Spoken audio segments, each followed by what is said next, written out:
I'd make, man, I switched back with Saturday night. Better. Yeah. So I'd take a Thursday and take the car. I got to take it.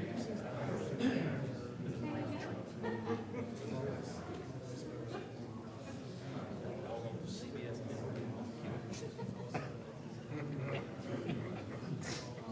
Never go. But it's so good.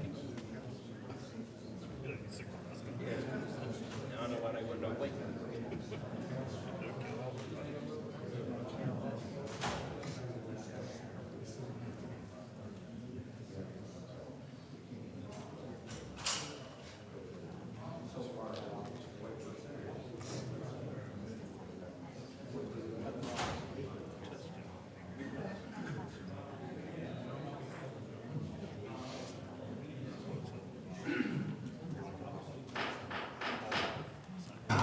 Good evening. This is the June 10th, 2019 Kannapolis City Council meeting, and we're glad you're all here. Thank you very much. It looked a little ominous when I came into the building with the dark clouds and the rain showers pouring down, so I hope if we are here and you leave and it's raining that you go home safely. I would ask you and remind you, please, to turn off your cell phones so that you don't disturb your neighbors, and so that we can hear each other talk rather than listen to phones pop up here and there. So if you would, we're going to have a few moments of silent meditation, and then we're going to ask Mr. Deval if he will lead us with the pledge. So if you'll stand with me, please.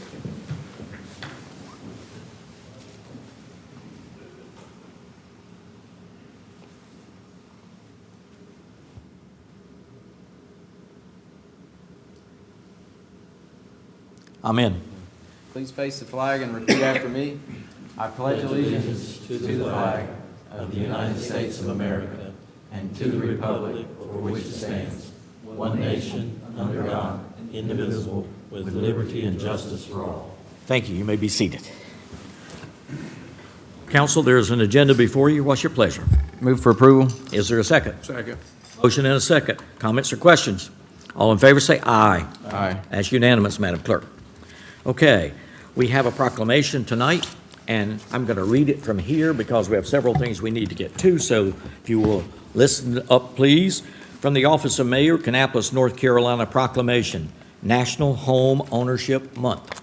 Whereas home ownership is an important part of the American dream, and whereas home ownership provides shelter and a safe place for families to enjoy one another while creating lasting relationships within the community, and whereas home ownership encourages personal responsibility and the values necessary for strong families, where home ownership flourishes, Neighborhoods are more stable, residents are more civic-minded, and whereas more than 70 years ago, the National Housing Act was signed into law, making home ownership available to millions of families who previously could not afford to buy their home, and whereas it is appropriate and fitting that we recognize the value of home ownership, the benefits to Kannapolis, our residents, and to our community.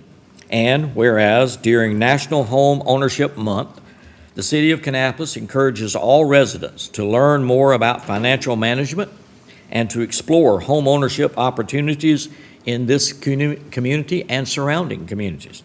By taking this important step, individuals and families help safeguard their financial future and contribute to the strength of our nation.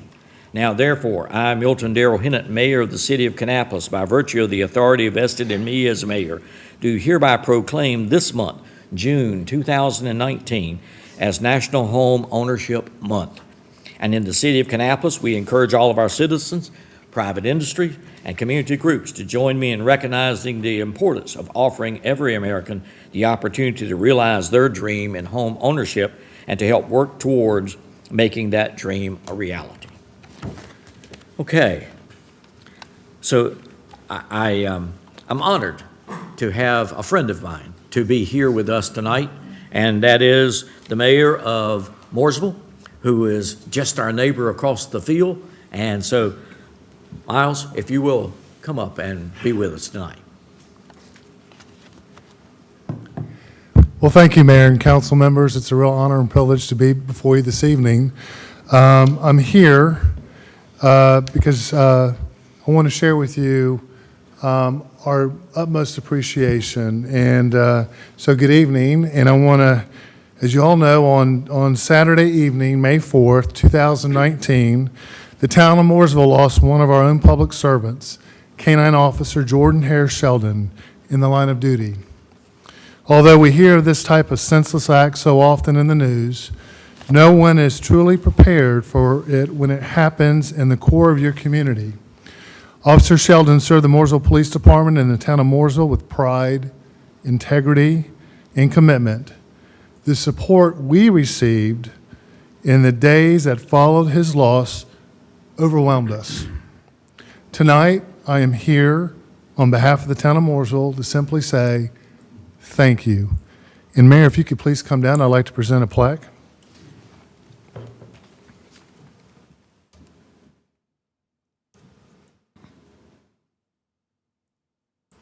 Council members and Mayor, the plaque reads, the town of Mooresville extends its sincere gratitude and appreciation to the city of Kannapolis for their assistance and support in our community's time of need. May 2019. Mayor, thank you so much. Glad to be there and glad to be helping every step along the way. So, awesome. We're glad to have you. Thank all of you.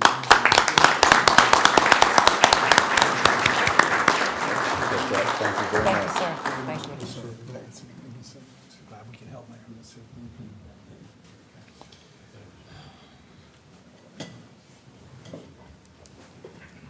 Miles and I have talked many times about how it is not about a silo. It is not about a single organization. It is not about one city. It is about cities working together. And this is a prime example of how cities can help each other, even under the worst of circumstances, and many times under the best of circumstances too. So, Miles, thank you very much for presenting that plaque with us, and so we're always there. Okay. Wilmer, I think you have a presentation too.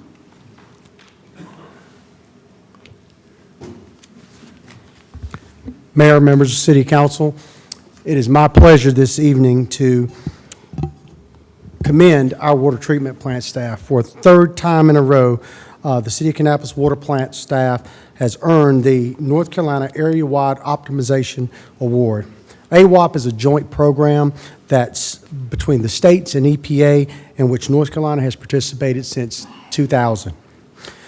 This award means that the City of Kannapolis' water treatment plant is optimizing turbidity removal well below the federal and state minimums. All drinking water systems are required to meet the strict standards from state and federal guidelines But this means that our plant has far exceeded those stringent standards that are in place.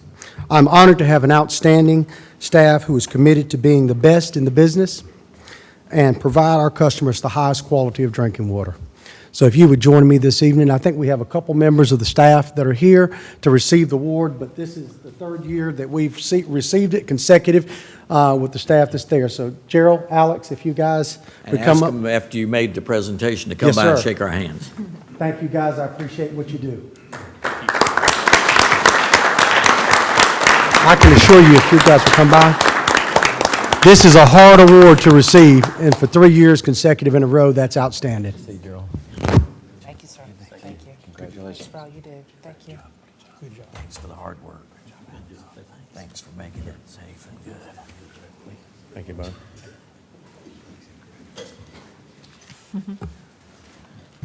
Council, there is a consent agenda before you. What's your pleasure? Move for approval, Mayor. Is there a second? Second. We have first and second. Any comments or questions? All in favor, say aye. Aye. Okay, we have the business agenda.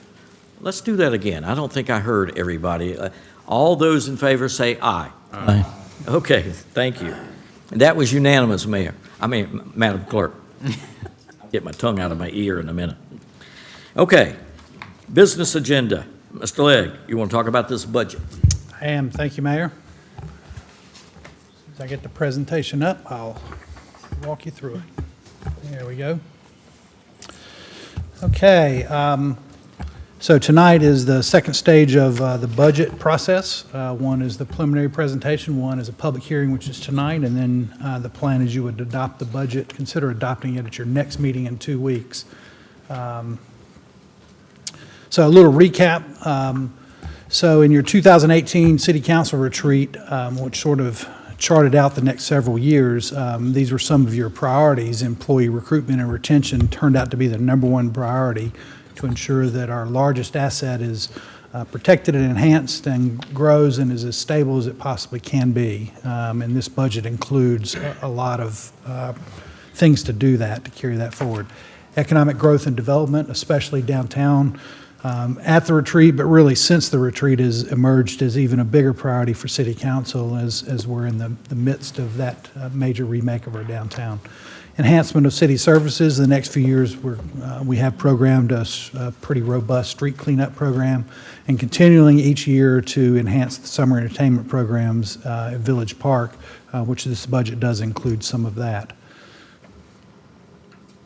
Continued enhancement in capital improvements. You'll see the different projects there, a couple of parks, some greenways, some street enhancements, a community center on the back end of this 5-year period, and some historic preservation issues as well.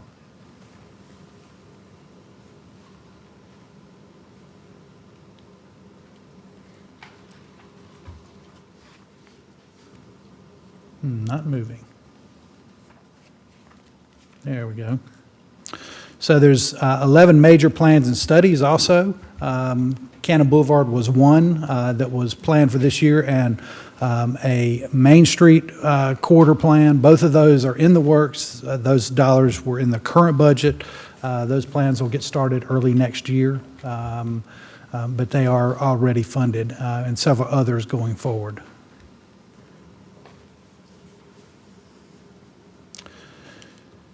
So in this budget, there's some what we're calling temporary pain, some long-term gain. Guys, if you can just roll that for me. So positive revenue growth is the positive to all of this. Our financial health is very good. We've had a lot of years of planning that have paid off. But there's some new priorities, especially downtown, things we didn't envision a few years ago. So that is becoming a driver of the short-term budget issues for the next few years. So there's a little bit of a pause that was last year, this year, maybe a little next year, and it'll start to wane, and we'll get back into a normal process in a couple of years. But through it all, the goal is facilitate City Council priorities, some of the ones we just talked about, maintain our progress, focus on rewarding and retaining our current employee base, and then expand staffing levels. And I'll tell you that that is a little bit on hold this year due to some things we'll talk about in a second. Next.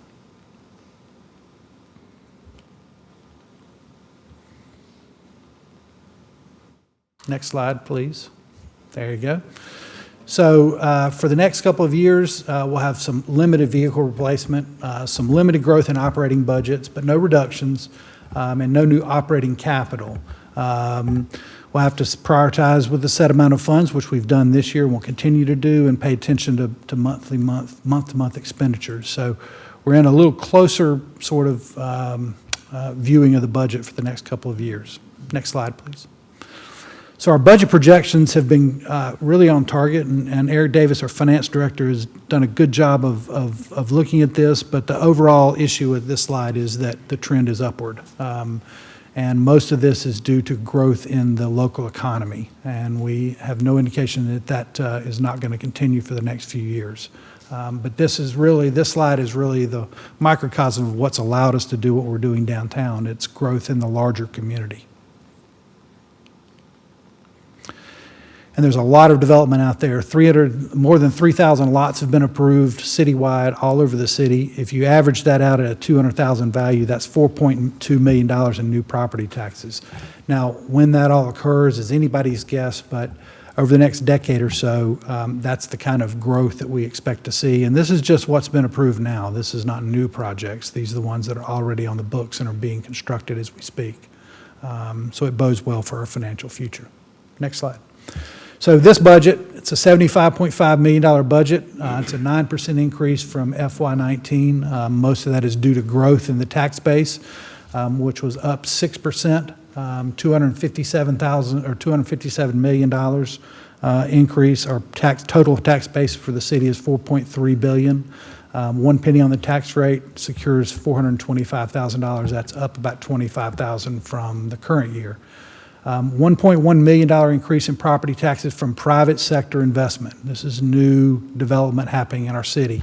And that's 4 years in a row of over $750,000. That's the first time that's ever happened in our city's history.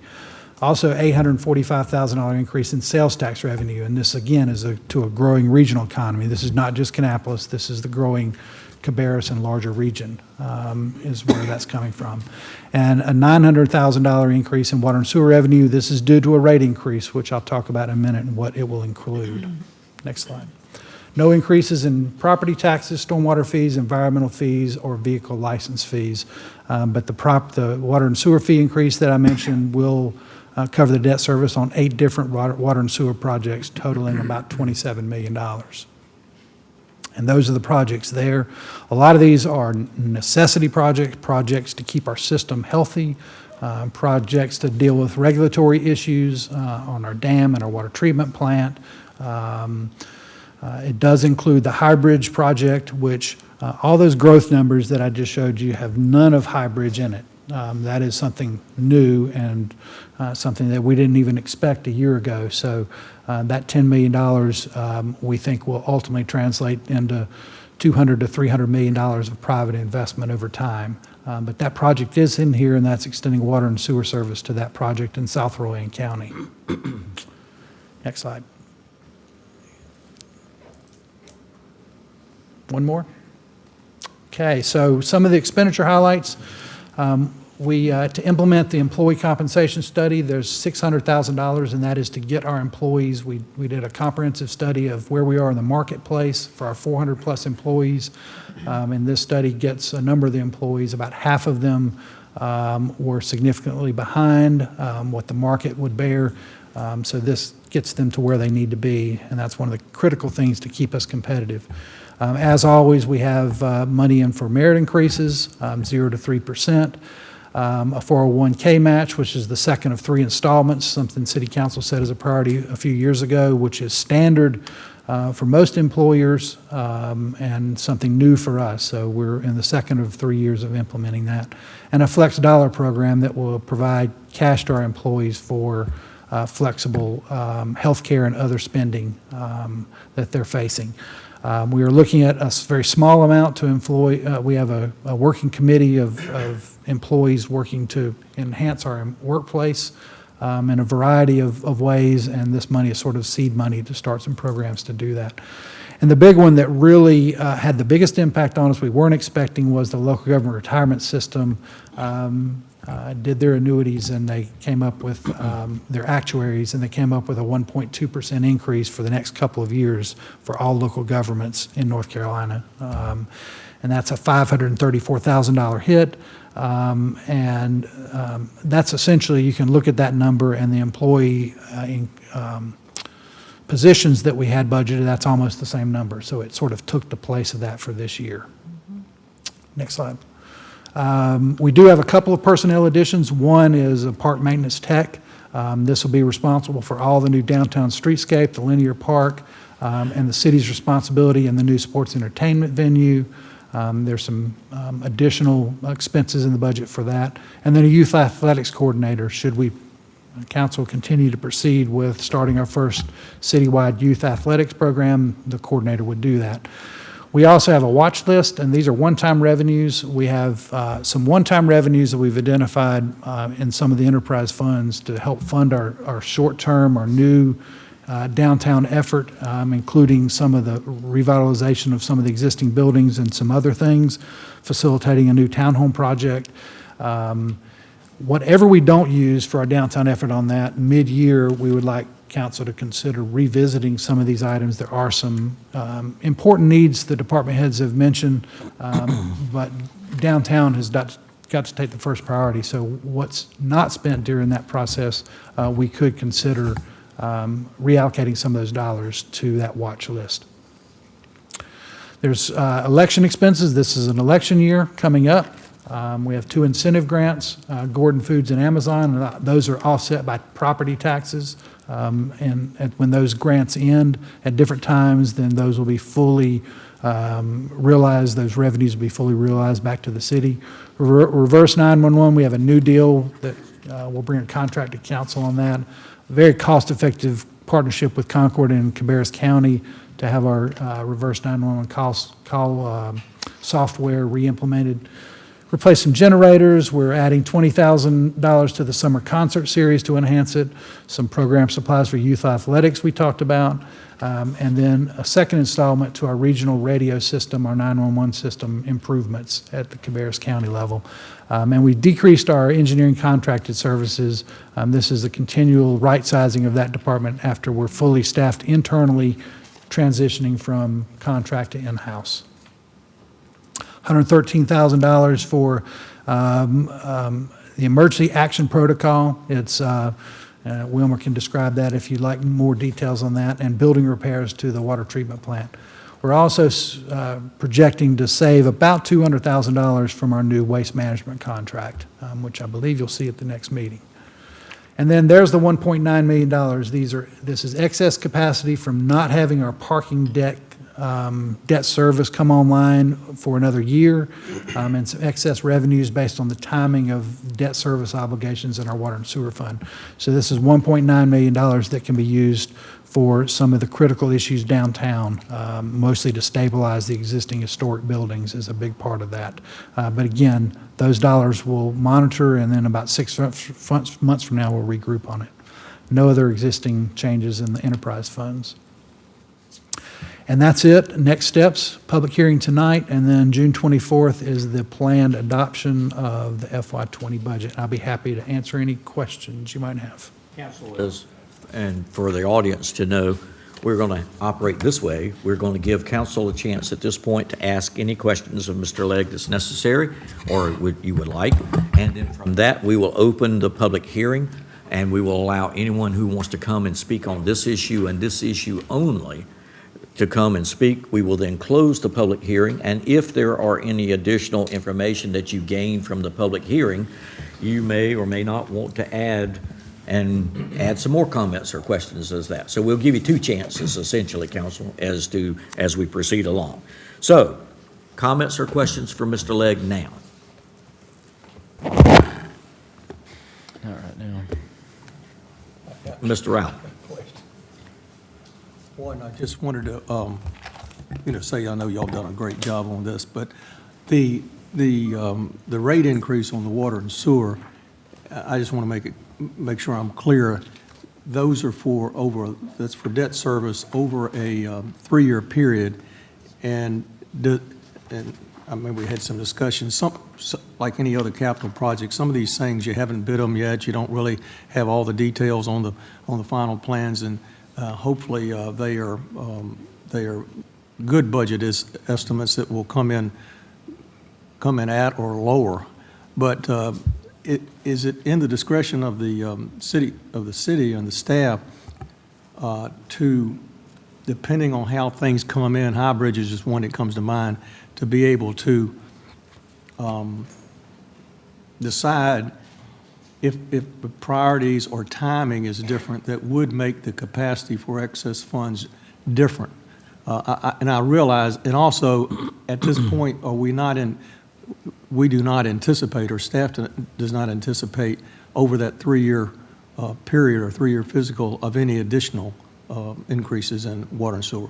Yes. Yeah, this is the only planned increase, and in fact, it got a little larger because of the High Bridge project, but as we mentioned, that has a tremendous long-term advantage to the city and its citizens. But yes, to answer your question, about half of these projects are at some stage already in some stage of design, some are not, and so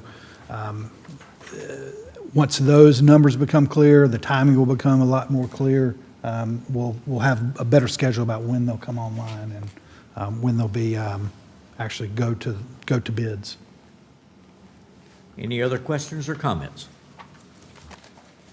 Seeing none. For the audience's benefit, the statute requires that we have a public hearing for a budget. And so at this point, I'm going to open the public hearing.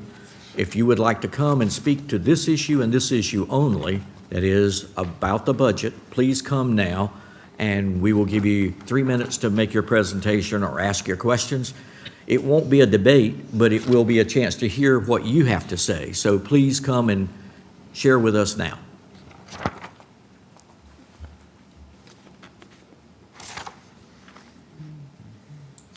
Okay, seeing no one, I will close the public hearing and bring it back to you, council, and there is no action required of us tonight. There is an action next time we meet, but not tonight. So any other comments or questions? Sure. Mike, if you look on page A4 of the, I guess it's your budget message, and we have there the short-term investments we're going to do downtown. Yep. And then we have how we plan to fund those. Yep. And we had a particular dollar amount there that we said was included in the budget that's coming out of, I presume, this list. Do we know where that's coming, or are we just saying potentially we'll have that amount of money, or? We know for sure there's the $1.9 million in this budget to help fund that list. To fully fund that list, you got to have these other. My question was, the 1.9 is already counted. In other words, we do not have to sell any of these? To do that, correct. That, correct. okay. Correct. This is over and beyond Yes, the correct. 1.9, okay. Not really a question, I guess, but a comment. I'm always been the big picture guy, and I don't argue with, what kind of truck are you going to buy and all of these type of things, because what's more important to me is whether the proposal or the budget or whatever it is will accomplish what our goals are.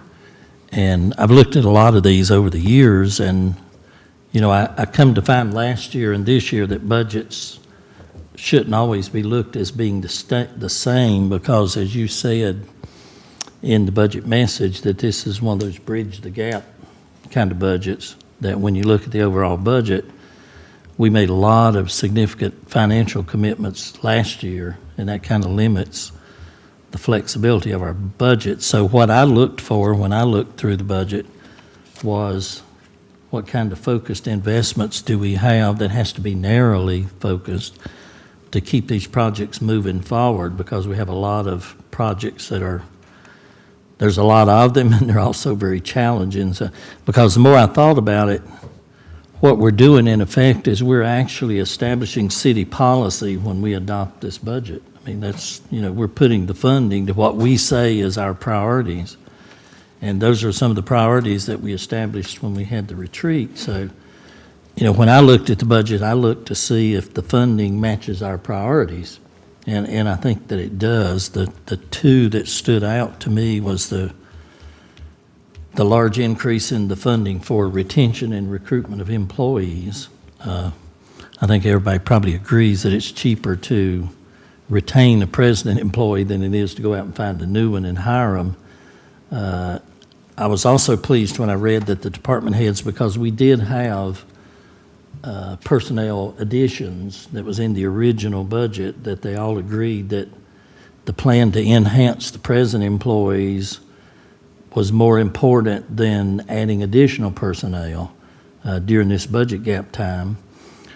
The other was the economic development funding of downtown that we always made as a priority. The things that I was pleased to see in here, with the budget being so tight, somewhere I read in your message that you said it would require the department heads to hold the line on operating cost, but it gives them the flexibility to prioritize the funds that they have so that they can apply them to the most critical needs, which to me is very important because that's their job. They're responsible for running those departments, so to me it's a plus to say you have a limited amount of funds to work with, but we're going to allow you to put them where the greatest need are, because that's something that they would know, I think. The other thing that I like to see was that watch list that said we need to look down the road, whether it's 1 year, 3 years, 5 years, 10 years, or whatever. We need to plan what we're going to do at that time.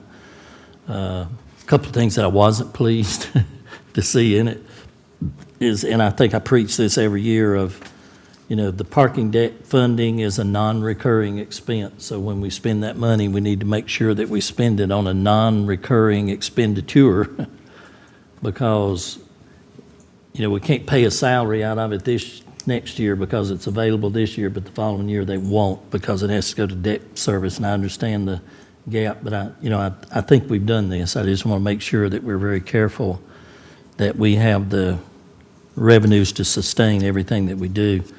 The other thing that I thought of, and it was kind of came from the mayor's email today, was we have this pause on our operating budgets, but we've added this youth athletic program, which has an additional employee and a vehicle and benefits and all of those. And the mayor sent out an email today that I read with interest, and I kind of agree with what it is. I see this project kind of like the downtown project. We have one opportunity to do it right, because once we get started, it's going to be difficult to make changes, and we probably do need some additional thought and planning. And I think the email agreed with that, even from partners who are on the outside. So not saying abandon the project, but we need to make sure that we're fully prepared before we move forward. If I could, maybe one more thing, Mayor. This is my last budget session that I'll be involved in. And, we always say that the city manager does a good job, and we always commend him and all of that. And this is probably the most masterful job I've ever seen on a budget in all the years that I've been here. And I got to thinking about the bridge the gap kind of thing, and I thought city managers have to bridge a lot more gaps than just the budget gap. For example, he has to bridge the gap between politics and the day-to-day administration of the services of this city, because that's his job. There's 7 of us up here. If we had done this budget, I bet you'd have 7 different ideas where we need to spend this money and where the focus ought to be. And his job is to see that city service is always running smoothly, and he has to take that then and balance it against the agendas that we have. Because we all have our pet projects, we all have our areas of interest and all of that. And again, the only word I can think of is probably the most masterful job I've ever seen, that says, you only have so much money to spend, here's the focus where you're going to spend it if you do what you say is your priority. So many, I could go on and on with all the gaps, but I got to tell you, we have somebody that gives us an advantage over what many cities don't have. When you think of all the responsibilities of coordinating all the activities of the department and leading the budget process and the financial and directing the city's planning and developing policies and all of those things, we usually act on the recommendations that comes from him, like this budget, which means to me that he and his staff may be behind the scenes, so to speak, but probably has the biggest impact or the most real impact on where this city is headed than anything I can think of. So I just say thank you for your effort, Mike. It doesn't go unnoticed, at least on me anyway. And based on all that I've read here, I know we still got 2 weeks, Mayor, but looking at the broad picture, I think it's a good budget. I plan to support the budget, and I give it my endorsement to what's contained in these 100 and some pages that we read. Are there other questions or comment? Mr. Davon? I agree with Roger in the preparation of this budget. I know it was tough because it's been a heck of a few years, and the city's going in a direction that we hoped it would be several years ago, but we're finally seeing that through now.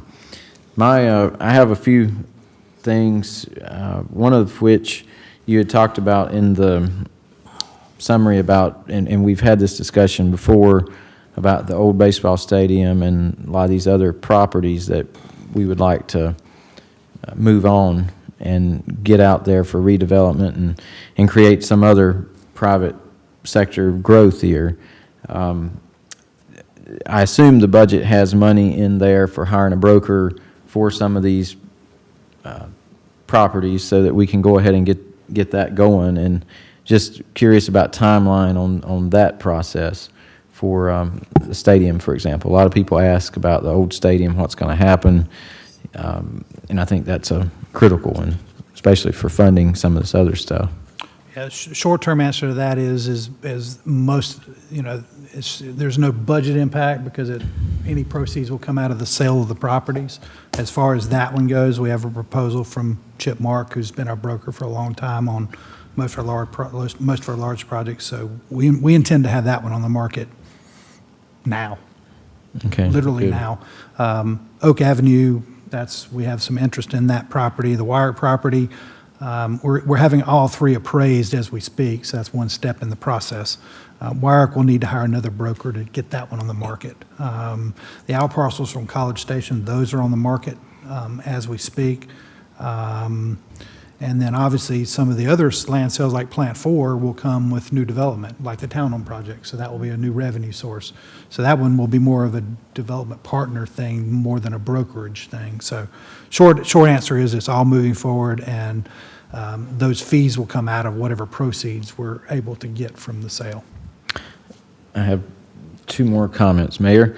I had also asked a while back about, we had talked about during one of our retreats or planning sessions last year about televising meetings and all this stuff. And I don't think there's probably a big need for the production of televised meetings, but having these meetings available for online streaming on our website for people can actually go back and look at it is not that big of an expense in the light of open communication and letting people know what's happening, because on a daily basis I'm approached by people who are so confused and just trying to find the correct information about a whole host of items that we may be working on and issues facing the community. And the ability of people to go back and look at that, especially if it's something we've talked about at length, which most things we have. And, of course, our media table sits empty once again on the night of our budget discussion, which is one of the biggest discussions that we have all year. It's very concerning that we don't have that coverage, and we all have talked about the state of newspapers, and that has there's no excuse for us not being able to provide our meetings online in this day and age. So I just ask that we consider that ability. As I said the last time, if the town of Landis can do it, we can too. And Landis is in much more financial straits than we are. My only comment about the youth athletics email that Mr. Haas was referring is, I don't really see any reason to stop anything, because I'm afraid if we stop something that has been talked about now for 2 years or so, that the ball's never going to get rolling again. And I see it as a full partnership with everybody that was listed in that, the Y, the school system, city, parks department. I don't see where anybody should be left out. And in fact, if we have that person in place, they can be a vital part of that conversation. So I'm just really afraid that if we shelve that, then it's going to fall casualties. The whole program will fall casualty to all these other priorities that we have. And, it's kind of like the corridor plans. We funded them this year, but they've not gotten done because we don't have the staff capacity to do them. And now we're kicking that down the road till now, and that's a year off from what it was supposed to be done. So that's my only concern about pausing anything. I think it's a good idea to pause and have proper communication and conversations with all those folks, because I think there's a role everybody can play in that. So that's my only comment about that. Thanks. Any other comments or questions at this point? Yeah, Mr. I'd Rowell. like to put something in, too, about what Roger had mentioned about the Parks and Rec, and I think there's 2 new positions, if I get that right, and one of them is related to our main focus, which I think we should keep in mind, and I think you have in the budget, of the downtown revitalization. Everything fuels off of that. But it's my understanding that there has been significant success in the youth athletic program through the, with the YMCA and the partnership with the Kannapolis City Schools.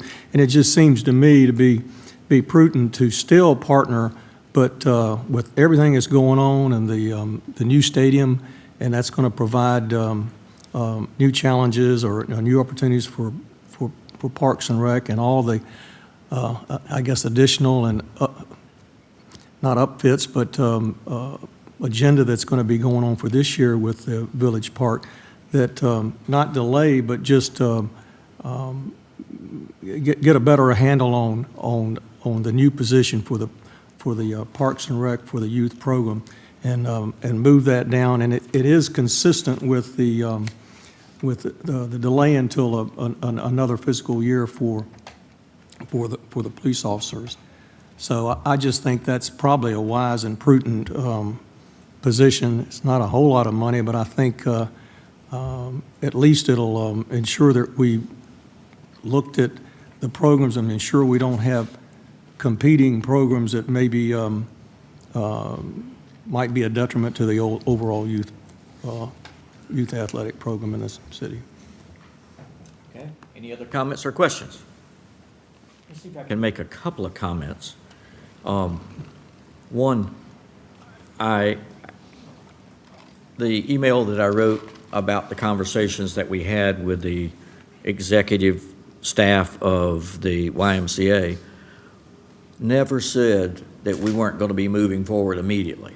In fact, just the opposite. We're going to be moving forward immediately.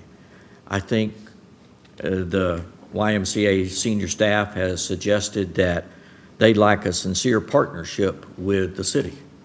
And I think we have said all along, we'd love to have as many partners as we can get, whether it's in developing our downtown or whatever. And we said a long time ago that youth athletics was a primary importance to us. It was in the top 5 of our priorities that we wanted to work on. But if we have a partner who also wants to be a part of that, I think that we can figure out how that we can work together as a partnership. My email said nothing about taking any dollar out of the budget. It was all to be left in the budget. It was all to be there, available for us at any time that we chose to choose a different route other than a consideration of a partnership. But I think that the Y is at a critical time. We are at a critical time. It's now a good time for both of us to look at what our futures are about youth athletics. As I said in my email, this isn't about who wins or who loses. It's not about bricks and mortar. It's not about programming. It's about kids. We want to do the best job we can do for the kids that are in our community, and I'm convinced that the YMCA wants to do the very same thing. And as a result of that, if we all have the same goal in mind as to how we can make things the best possible for children and for kids who want to play and want to be in the gym and all the other things.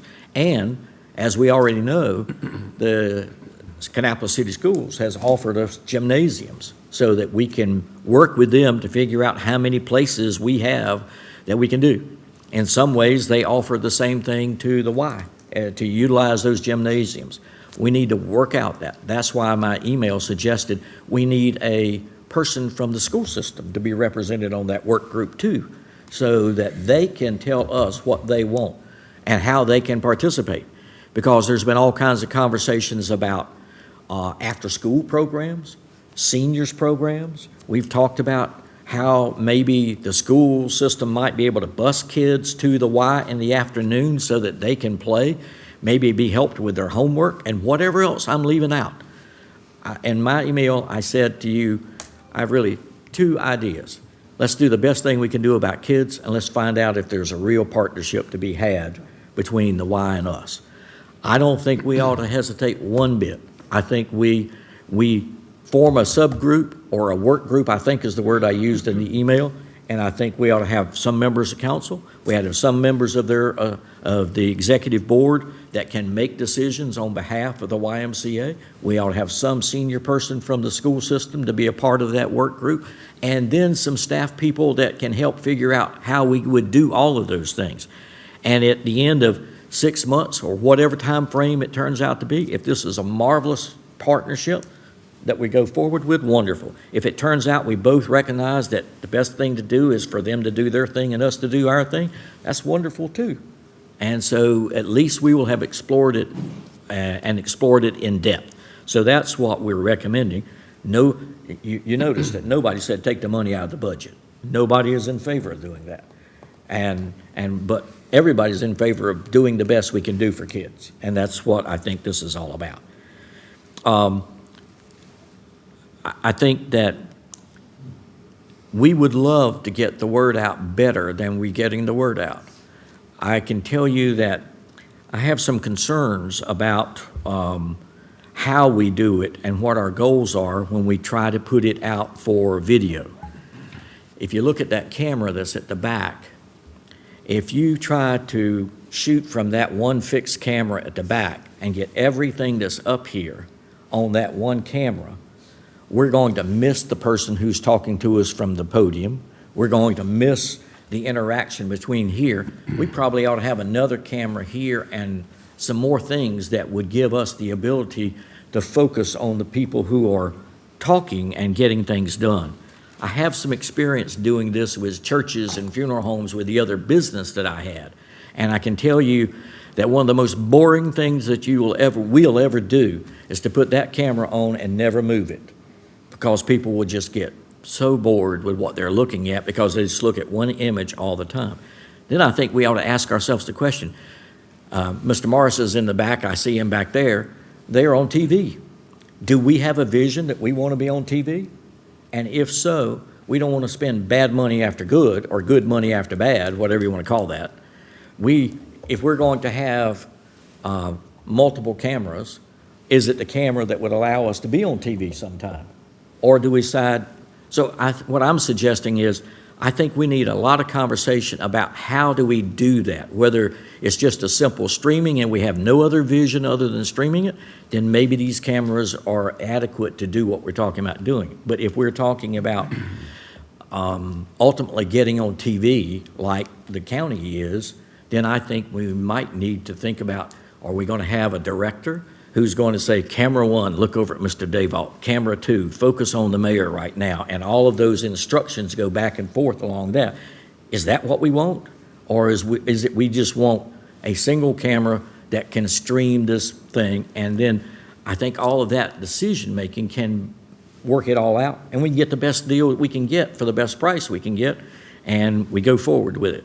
I don't mean that I think we shouldn't do it. I just say, hey, let's decide exactly what we want to do and how we should do it and what the goal of that is. I also say to myself, who is our audience? Who is it we're anticipating that will be watching this video or streaming? I know churches that have tried it for years and wind up telling me to have 6 people that watches their streaming on Sunday morning. I won't call any names of churches, some of them you know them well, that have tried that for a long time and it hasn't been very successful. So how do you make sure it's appetizing enough for the person to watch that video, or else why are we going to do it if we're not going to get a crowd to watch it? So that's my only 2 comments about that. I think there's plenty of opportunities to do it. I cannot say enough, and I think we've all said it, for Mike and his staff in putting this budget together. It is a work of art to take all of our resources and make it go as far as we possibly can make it go and still meet all the priorities that we've set. Any other comments or questions from any of you? Yeah. Mr. Wilson? Yeah, the youth sports thing, I just wanted to sit here and hear what was going to be said because I'm usually the one in the front of the pack about this. And I think that we would be foolish if we didn't explore every opportunity we can to see how we can come up with the best possible solution. And we've already said this, but I'm going to say it again. So definitely the school system needs to be involved in that conversation. I don't know if it's doable. I don't know that it will work out the way we're saying here, but unless we look at it and try it, we're not going to find out. Right. And that's the same thing with the broadcast of our meetings. I mean, until we look at it and find out what's available, how can we do it, what's the best possible answer, we're not going to know. Exactly. So we do need to look at that, both of them. So I just want to throw my 2 cents on both of those issues. Just one thing, Mike, I guess for you, if we put that money for the youth sports into a designated line item, then that money cannot be spent on anything else to handle any concern. It may be that it drops off the table and we spend it to, put some new lighting in here or whatever. That if it's designated and not undesignated, then it can only be spent for the purpose it was put in there, correct?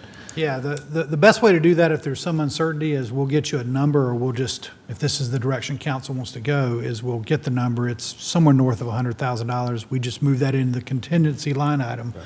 That contingency line item requires city council approval to spend.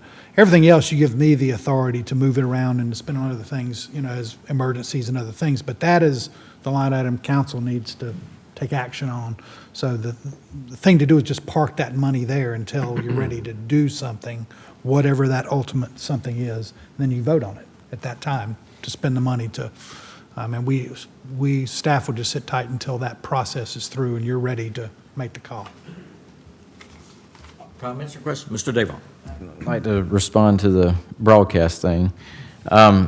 So my statements are based on the fact that we talked about this at length in one of the retreats about 2 years ago. And it ended up being a very low priority for televising our meetings. So my assumption is that the wishes of this council is not to televise our meetings. In fact, that's a bit extreme for what we're doing. My whole vision of this is that we have the lack of media coverage, period. Other than what we put out as a city through press releases, that's the only thing that people are getting. They're not getting the unbiased media that exists in our community because nobody's here.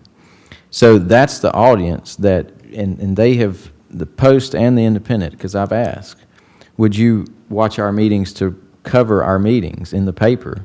They said, yes, we do that for communities that film their meetings because we can't afford to send people to the meetings anymore. They go back, review the footage based on the agendas, find out what's happening, find out the deliberation about things, and they publish information about it. So that's the audience in order to get the coverage out there to another set of people who read newspapers, and anybody else that wants to watch our meetings, have at it. It might be 6 people or it might be 100, but that's the angle, I guess, because the televising of the meetings was a huge cost with all those cameras and all that stuff. And we don't have the money, and we shouldn't spend that kind of money to do that, at least up front. So I just wanted to clear that up so that we know what we're talking about. And And again, the thing about the youth sports money, my only concern about parking it into a fund and waiting on a committee to come to some agreement is things can take forever in committee. So if we're going to hire somebody one way or the other, that process needs to go ahead and start so that that person can be a part of this conversation. If we're going to do youth sports, no matter what avenue it's done under. So just delaying it out or parking it in a fund, and then we're going to start a hiring process. It's going to take months to hire somebody, get them in place, and then, try to integrate them into this working committee. That's going to be a tough deal. That's what all I'm saying is relates to your email. So. Okay. Any other comments or questions? Seeing none. Let the citizens know that you'll have another bite at the apple. You didn't come up and make comments during this public hearing, but you'll still have a chance to make a comment, because this will be before us next time, and at that point in time, council will be asked to act, and they will vote on this budget or some modification of this budget, depending upon what you or someone else says along the way.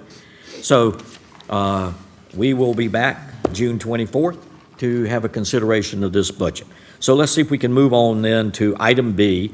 And so, Mr. Melton, if you'll come up and introduce, while you're there, if you'll hesitate just for a second. We had a lot of questions about the First Street Bridge project, DOT project, and as a result of that, our commitment to you all was to bring you more information, to bring us more information about it, and as a result of that, Wilmer got in touch with DOT, and as a result, we have a speaker who's going to make a presentation here tonight. After he finishes his presentation, we'll give council a chance to ask questions for the speaker and see how that goes. And then I know that Grant Rader has been spending a lot of time and effort on this issue, even though there is no speakers from the floor on this, but on this agenda that we've already approved along the way.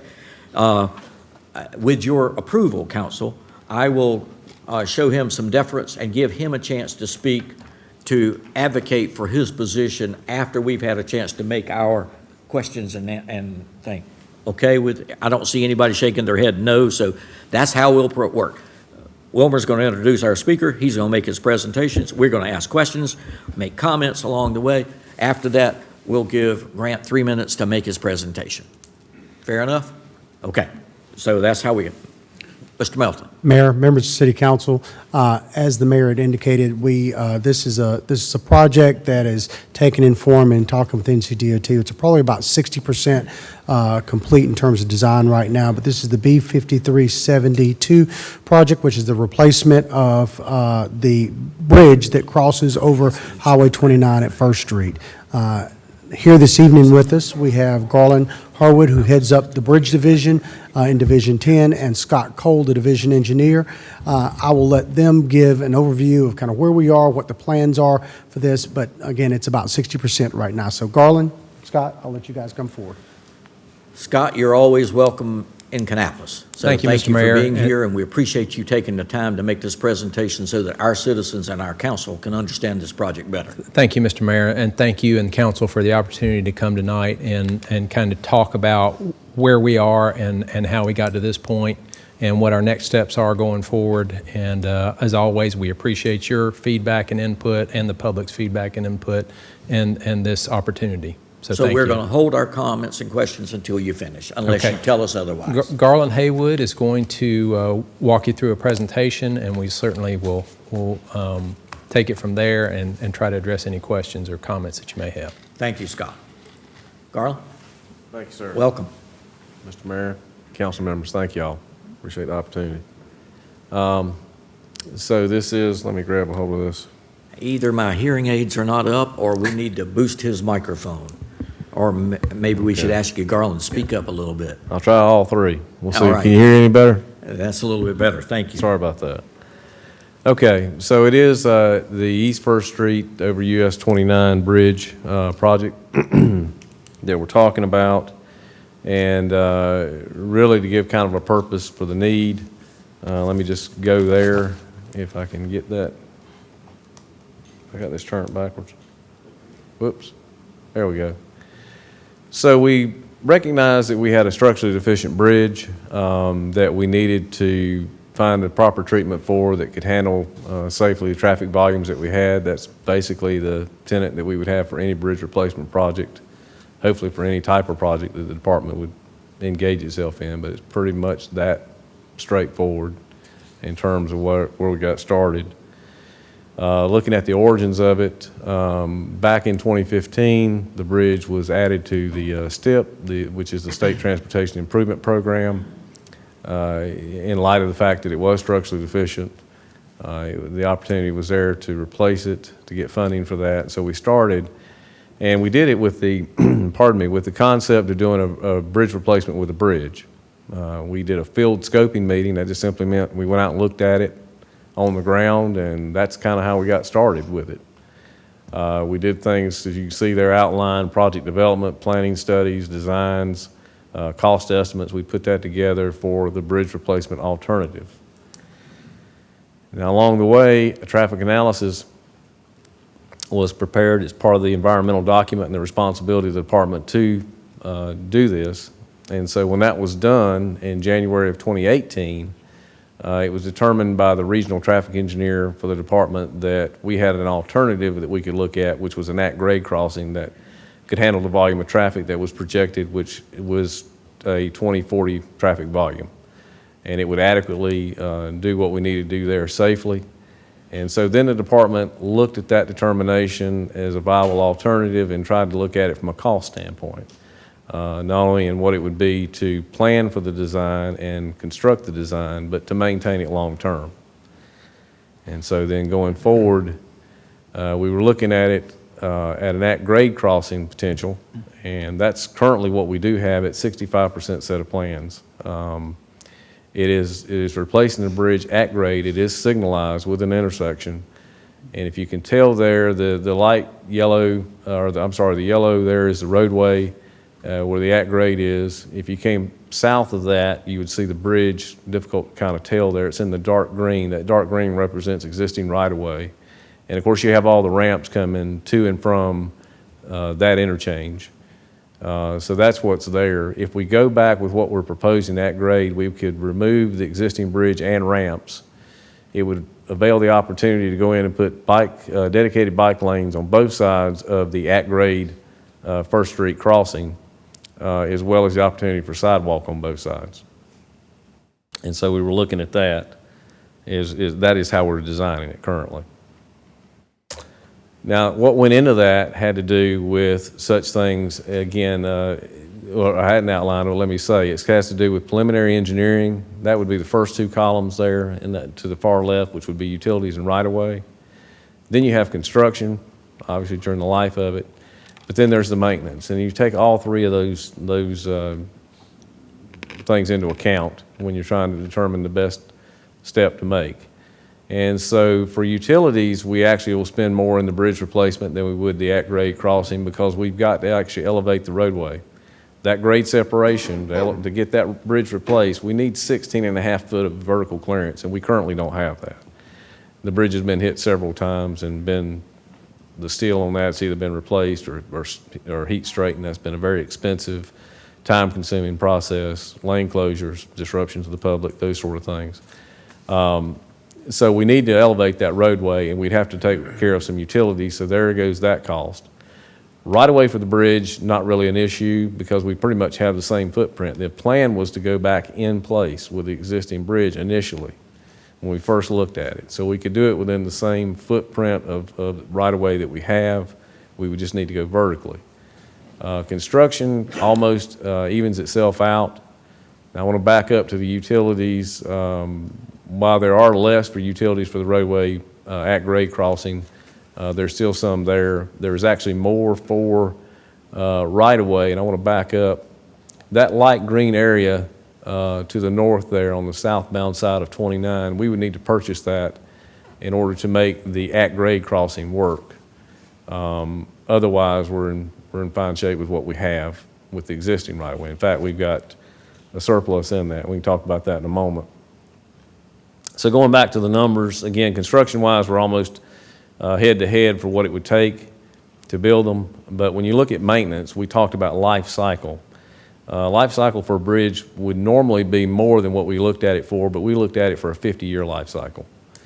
So we put in a new bridge in 2020, which was the plan for this location. We would expect at a minimum to get 50 years out of it. So if we did that, the maintenance type operations that we would see over that 50-year period is going to be about 1.5 million we calculated up for this project. Versus if we go with an at-grade crossing, 100,000 during that same 50-year period to maintain those lanes and traffic signals and that sort of thing. So when you look at the totals, just on that merit alone, there's a 4.1 versus a 2.9 rounded numbers difference. There's also, though, other advantages to it that we can look at. We talked about cost savings for us. We no longer need to maintain a bridge. That would not only mean the bridge that's out there, but the bridge that we would put back in its place. Because there are more, there are maintenance needs with the bridge that would either be more frequent or more expensive over the long haul, obviously, because again, we're talking 1.5 million versus 100,000 that we would be saving. So we would not have that. We could save the 1.5 million. Plus, we'd have no bridge replacement in the future because we'd already be an at-grade crossing in the future when that life cycle it reaches its terminus, in all likelihood. Other opportunities we could look at there for an at-grade versus the replacement of a bridge that we accounted for had to do with development. Going south of where we're talking about putting in this at-grade intersection, those parcels, those two out parcels of right-of-way, we would no longer need to maintain. And so the opportunity for sale and development of that abandoned right-of-way would be a possibility for some commercial properties. Also, we denote in here that we did not take into account what we might gain in the sale of that right-of-way into the figures that we put in for the right-of-way cost for the at-grade. So it actually could be more offset than what we're talking about if we factor in what we might could sell these parcels for. But since we don't know that, we can't really put those numbers in there. Other opportunities are going to be for pedestrian accommodations in that if we do develop those properties, again, let me back up to where we have that in the shaded area, the light or white striped areas there. If we do that, there's possibility for sidewalk not only one frontage, but on two, or sidewalk could be put in that's not currently there. We could have curb and gutter, different opportunities there. So we want to bring that up. So for pedestrian accommodations could be incorporated along those frontages in future development. Maintaining an on-site detour, if we do a bridge replacement, we were looking at an off-site detour. That simply means that we were going to take traffic and detour it off onto 29, and they would have to go up and around, either northbound to go back south or southbound to go north, depending on where they were on the ramps, because the bridge itself would be closed as we were putting it back in place. With the roadway being built, and again, pardon me for backing up, if we build the roadway portion, we can keep the bridge and the ramps open while we do that. And then once we get done with that, we would demo the bridge. We would elevate, bring down some of the grade change that is there on 29 because of the buildup to have the overpass, and level that out as well as take the ramps out. I do want to point out that I believe it's Lakeview Street that's in the lower right corner. That's actually going to stay in. I believe that serves itself to commercial property, and that would be their access to get in and out. So they would still have right in, right outs on the 29 northbound. We would not take that out. Sorry to bounce back and forth. Consistency in traffic operations. Simply put, the corridor along 29 through there now is already at grade everywhere else. This would just blend in with that, and so there would just be that consistency to the driver going along through there. And then we identified from a safety standpoint, we do require, the federal government through FHWA requires that we have every 2 years or biannually a cycle inspection of the bridges. And so 2 or more inspectors are out there at any given time. And of course, they have to do that in the daytime because they can't flashlight a visual inspection along with the sonic and hammers and other things that they use. And so they're out there in harm's way, if you will, with lane closures and shoulder closures, trying to perform that work if it's a bridge there, and if it's not, then they don't have to do that. The bridge has been hit, it's out there, so that's talking about the vehicular crashes we'd most likely to see, although they wouldn't necessarily be the only ones. Again, we would be it would be only the right thing to do to raise the elevation of the current bridge up to meet 16.5 foot so that we could eliminate the height hits it's taking currently, but we still could have it in other areas. Public involvement, jumping over to that, printed ads were put in to the Charlotte Observer, Cabarrus News, and Independent Tribune, those 3 papers on 3 different dates back in November. They preceded the November the 15th meeting at the First Baptist Church here in Kannapolis. That's a photograph of it.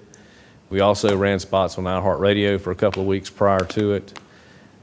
We sent out to affected and nearby property owners and tenants invites by way of postcards. You'll see an example of that in a moment, at least 2 weeks prior to the meeting, as well as having a local officials meeting that would have been between 2 and 3, or was scheduled, between 2 and 3, preceding the public meeting between 5 and 7. On the public officials meeting side, there is the titles of the folks that we sent that to. There were 19 different local officials that were invited to attend. We've got on record that we had 6 local officials attend, but no comments went to the records that we do have at that time. We had a total of 212 postcards that were mailed, again, to tenants or property owners that were in or nearby the affected area of the project, the footprint of that project.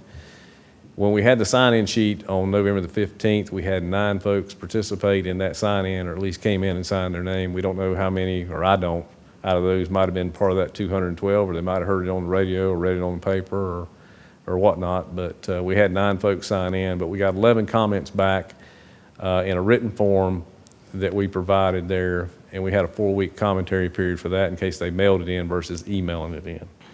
And so looking at that, that's the form over to the right. Basically, the summation of the concerns that we saw come to us had to do with the removal of the bridge and the additional traffic that could result from the signalized intersection. What I personally remember was folks that were concerned about the lack of convenience or safety, one of the two or both, that they felt could happen if we went with the at-grade versus the overpass bridge replacement.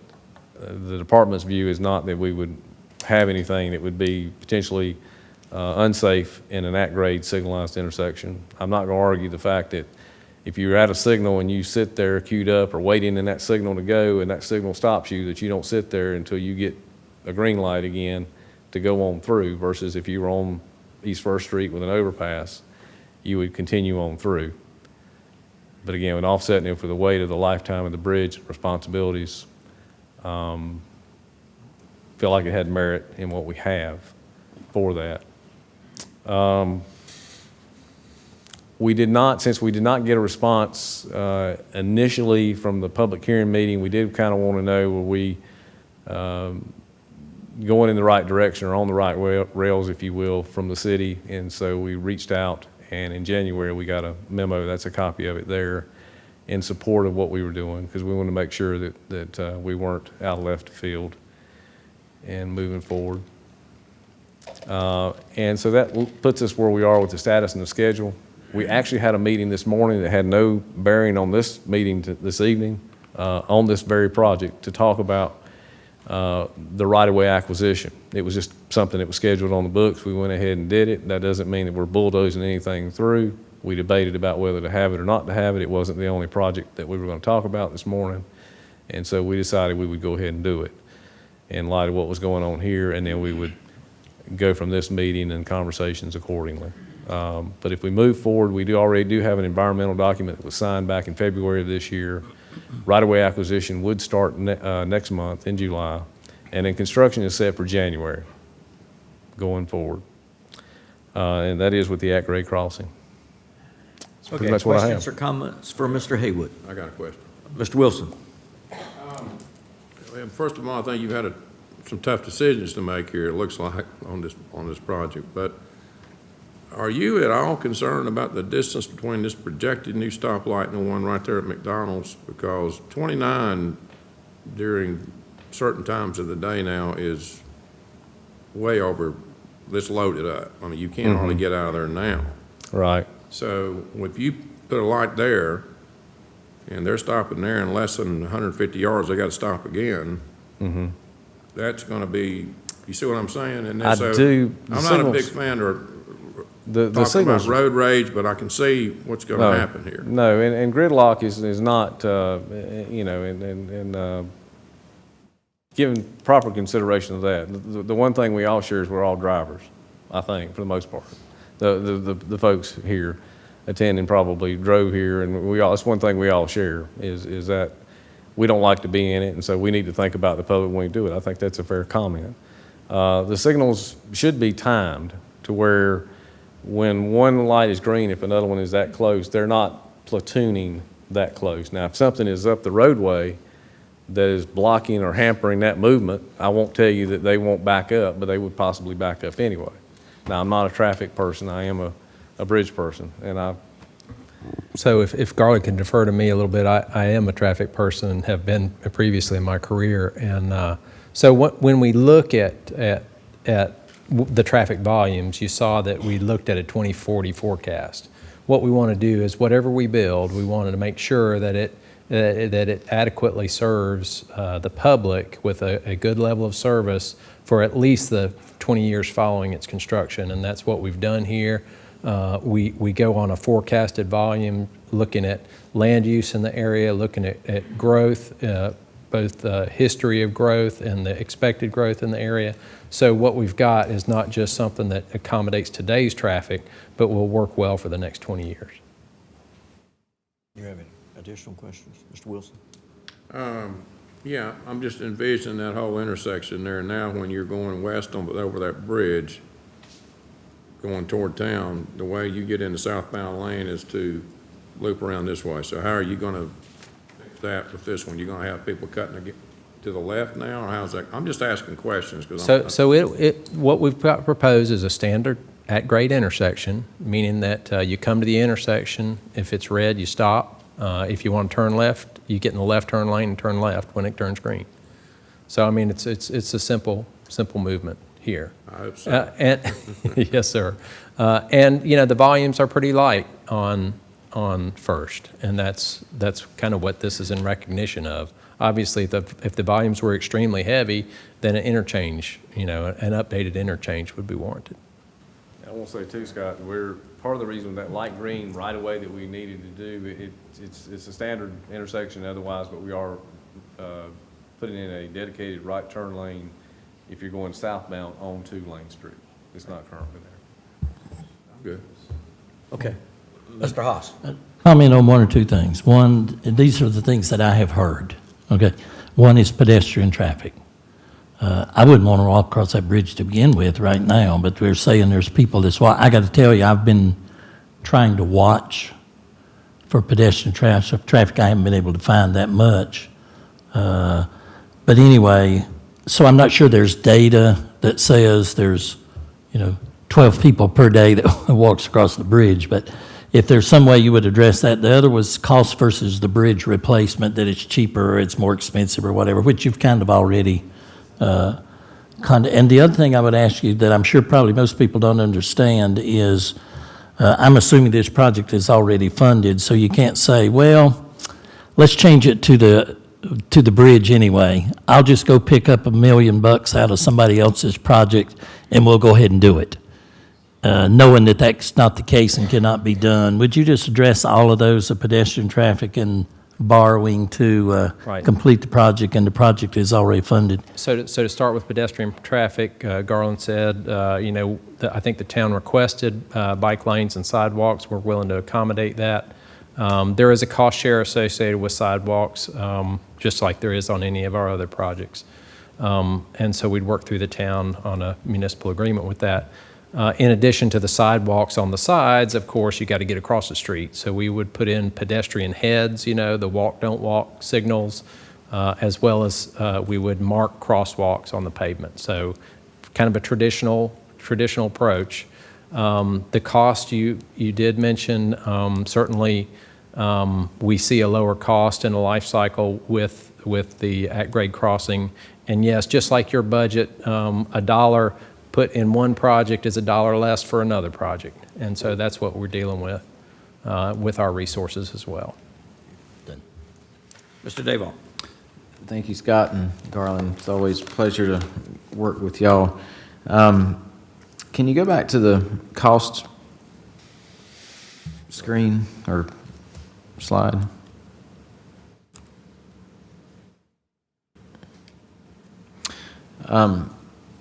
So, you know, on the issue of cost savings on one way or the other, I mean, it appears to me that the maintenance item, the maintenance line item shouldn't really even be a factor in this particular issue because you're already doing maintenance on the current bridge that exists. So that's not really an impact on the project itself as if you're comparing it to what you can build versus what a bridge would continue to cost there.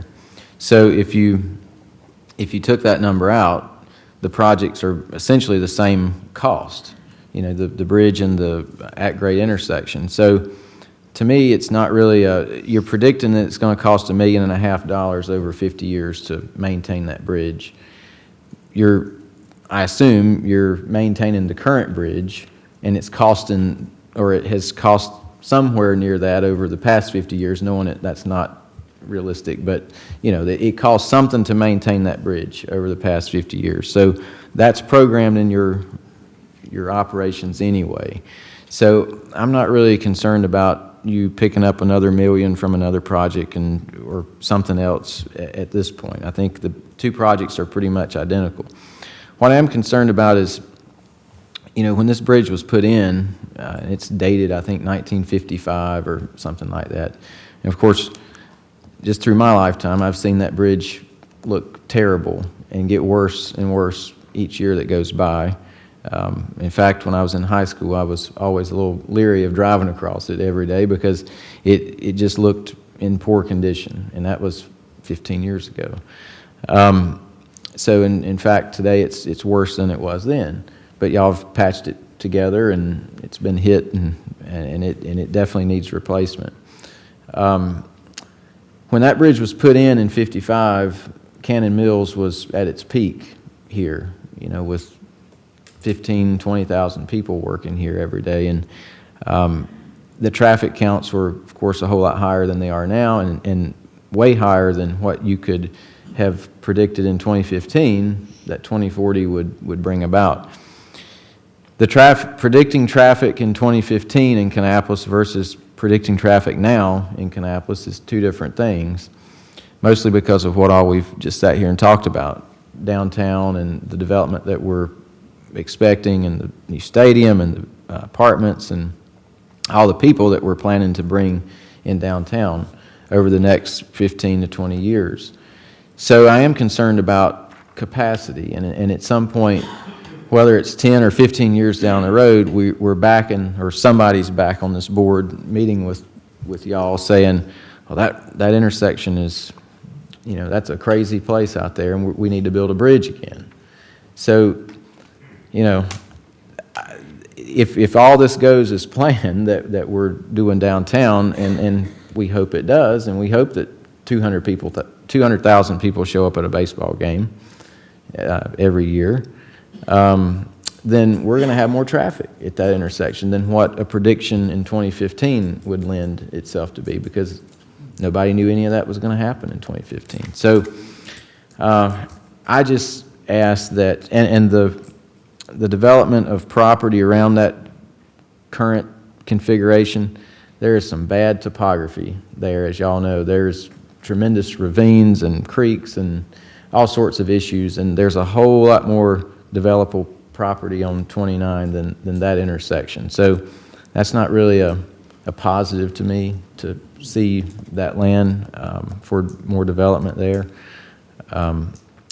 I prefer a bridge to be put back, and I'll go on record saying that tonight. So thanks to you both for being here. Certainly. Any other comments? Mr. Rao? Can I, one follow-up to that, though, if we do have larger volumes of traffic in the future, keep in mind, if we have a bridge there, and you need to widen US 29, those bridge abutments are going, those piers are going to be in the way. I'm not sure you're not going to replace that bridge again to meet that growth. Yeah, And we do care about that cost. right. I mean, that's a viable. Yeah, that's a good point. You know, also addressing the maintenance cost, you know, the maintenance that we use to inspect, maintenance money that we use to inspect and repair the bridge, as you can tell, it's difficult holding it together. And those, we have an enormous drain on those resources with all of our other infrastructure. We use those same monies to mow our rights of way, to patch and repair potholes, our pavements to resurface. So we've got to stretch those dollars farther. And that's this kind of recognizes that as well. Mr. Rao? Yeah, I just got a few questions. I think Ryan mentioned one of them, but what are the I'm just saying in general, the projected traffic volumes now, and also the impact of the completion of I-85 all the way from China Grove to, to exit 58, which is where we are now. Oh, it's going to be completed. Obviously, this place was a zoo during the height of the road being closed all the time. You know, the interstate, and the people were bailing off at trucks and everything. It was a mess, and it's calmed down some. Has that been addressed? And I guess all of us know that when you go down to Lexington and you travel, on old 85, I mean, the road's terrible as far as the road driving on it, but there's no traffic on it. And it's because of the new highway. How has that impacted the traffic volumes, or was it even considered? You'd think it would go down, but then the other comment, and I want to ask you if you even considered it, because trying to predict something 5 years is hard enough. I mean, when you start going out 40 years, it's a wild-ass guess, and you really don't know what's happening. But has any thought been put into what we're all doing down here, our main vision with the, with the revitalization and the ball field and that type of thing? The other comment I had, maybe you can comment on it, maintenance. And I think you said the bridge is 50 years, and we just said this bridge is, 70-some years old. Is that right? Yeah, that's so, 50 years, I'm not sure. But you got $1,500,000 versus $100,000. Is that 50 years of that?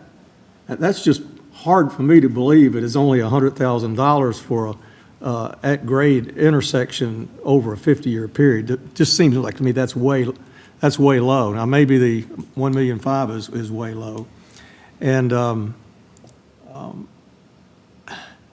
I think somebody else mentioned the pedestrian traffic. I mean, I don't know if you got numbers on that or not, but that's a big issue of people walking across it. So I just don't know how much you considered that. The other thing is, I'm sure this has been done before. This isn't 001 replacing an old bridge with at grade.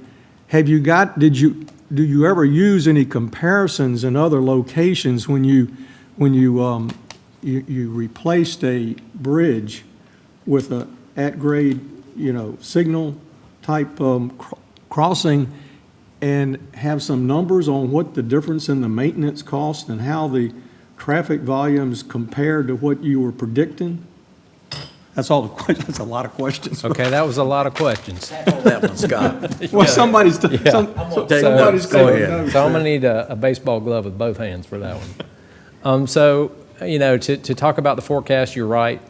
Forecasts are an art as well as they are science. And you think about forecasts, and normally we think about forecasts and weather forecasts, and can somebody forecast a week out, right? With a weather forecast, it's difficult.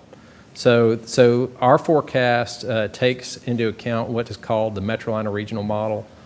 certainly a sophisticated traffic model that, like I said, not only serves land use and planned land use, but also has our projects that we have within our 10-year program incorporated into that model. So yes, 85 was considered in that because that is already underway and certainly within our plan. And, you know, so when you talk about revitalization and change to downtown, yes, those were included. Certainly the land use of downtown, and not just saying, well, the land use is vacant, you know, largely vacant at some point. We would not consider that. We would consider the land use at its full operation and build. So, you know, we've got quite a network of roads in the area, and the ability to deliver traffic to and from 29 as well as along 29 with that network. Did you have any more? Well, I think the one thing I said, $100,000 just seems like that's So- where the money is in comparison to Right, maintenance. And right. it just So- seems like to me So the maintenance. just seemed like it's a little bit off. But So the I could be wrong, 'cause maintenance I don't is have the largely details of the pavement numbers. maintenance, right? Resurfacing type maintenance. And so that would be included in our larger resurfacing contracts. Relative to maintaining a structure, it is a nominal cost. Okay. Ms. Berry, did you have any questions before I jump in? Okay. Garland. Let me see if I understood some of the things you said. I want to ask, you said, I think, that if we stayed with the original plan to put an at-grade crossing, the construction would not prevent people from continuing to cross on the bridge until you finished the at-grade crossing, then you would take the bridge out of service. Did I understand you correctly? You did, sir. Okay, let me do the flip of that. If we decided to replace the bridge with a new bridge, how long is that bridge going to be out of service? That's a good question. Typically for a bridge of that type, I would put it at 9 to 12 months. So the road would be closed for 9 to 12 months if we went back with a new bridge at that same location? Yes, sir. Okay. Now, if you went back with a new bridge at that location, there's one down ramp that goes south off of the bridge. When you go across the bridge, it goes south, comes out there with the other little road that comes back in from along the creek there. Mm-hmm. And the other one is a little S-curve that connects with where First Street shoots off and makes the connection on the north side of town. Right. So, I mean, you had the picture of that, Yeah. I think, up there a few moments ago. My question to you is, if you put the bridge back, would the down ramps be at the same place that these current locations are going to be at?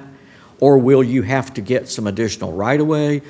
And let me add something to that part of that question. You said that the bridge would need to be elevated. Yes, sir. To a new height. Yes, sir. If you're going to, when you come down off of that bridge now and you make it down the ramp and you run into that little road coming upside the creek, it's sort of a funky little intersection that already. If you're coming from 6 or 8 foot higher to come down in order to get back to that same location, since there ain't a whole lot of space that you can extend that curve because the creek is there, are you going to be able to make that same turn and put it on those same curves that are there now? Or is that going to mean something is going to have to move different than what is there if a new bridge is put back in place? The best of my recollection, with a bridge replaced with a bridge, the ramps and their configuration pretty much stay as they are, and we could do it. Again, I think I hopefully said this, we're looking at a 3 to 4 foot elevation change of raising the minimum clearance 3 or 4 feet, because we're going for 16 and a half foot. But we felt like we could do that and tie that back to the existing ramps. And it is a very unconventional interchange. In fact, both ramps, whether you're coming up from going south, coming north and going under the loop and back up, has an attachment, and the one that you go down off of has an attachment coming in from the little section along the creek. Right. And so pretty unusual. And then also, it seems like it was always, to me, a little funky S-curve that was there that you had to be very careful if anybody was coming off of the Cannon in order to get around that intersection, you were meeting them in that little curve that was there. Okay. Would there be any plan to straighten out that curve if the bridge was put in, to go further down East First Street in order to get that little crooked, whatever you want to call it, out of there so it makes transition better? Mr. Mayor, Or I is that couldn't- just right now, is it what you got is what we're going to be back on? Is that what you're telling me? That same I'm little telling you for the S-curve is most- always going to be there? For the most part, that footprint is going to stay the same if we go back with the bridge. I'm not telling you that we couldn't make enhancements to the ramps, but how much of an enhancement, I couldn't adequately tell you at this But moment. it is not in your numbers. No. The numbers that you have now do not include any new enhancements or buying or straightening out that curve or anything like that. That is at this correct. point. That is correct. It is assuming that you could put the off and on ramps in the same curves. in And the we knew same that we can do ramps. that. If we wanted to isolate some area and try to improve that, that's not something that we had looked at. What we did look at was tying in with that 3 to 4 foot elevation into what is currently there. And that's the numbers that are represented. Did you all, now to Scott, you're the traffic guy. Scott, did you look at, there are 2 intersections now that come on and attach to Cannon Boulevard. One that comes from First Street when you are going to go north on Cannon. You have that little offshoot that goes there and you connect on the north side of the bridge and make your turn to go out. If you're coming across the bridge, you flip down and come in to the south of the bridge onto Cannon Boulevard. When you look at the traffic counts that are there now and later versus the one at-grade crossing, when you're looking at the risk that we're facing in our community for our citizens to come across at that interchange versus come across the bridge and have 2 interchanges that people are trying to get on to Cannon Boulevard, and there's no way to slow them down at this point in time. Were you able to assess the risk relationship between those 2 versus an at-grade crossing? You know, I don't think there's a risk assessment in its purest form.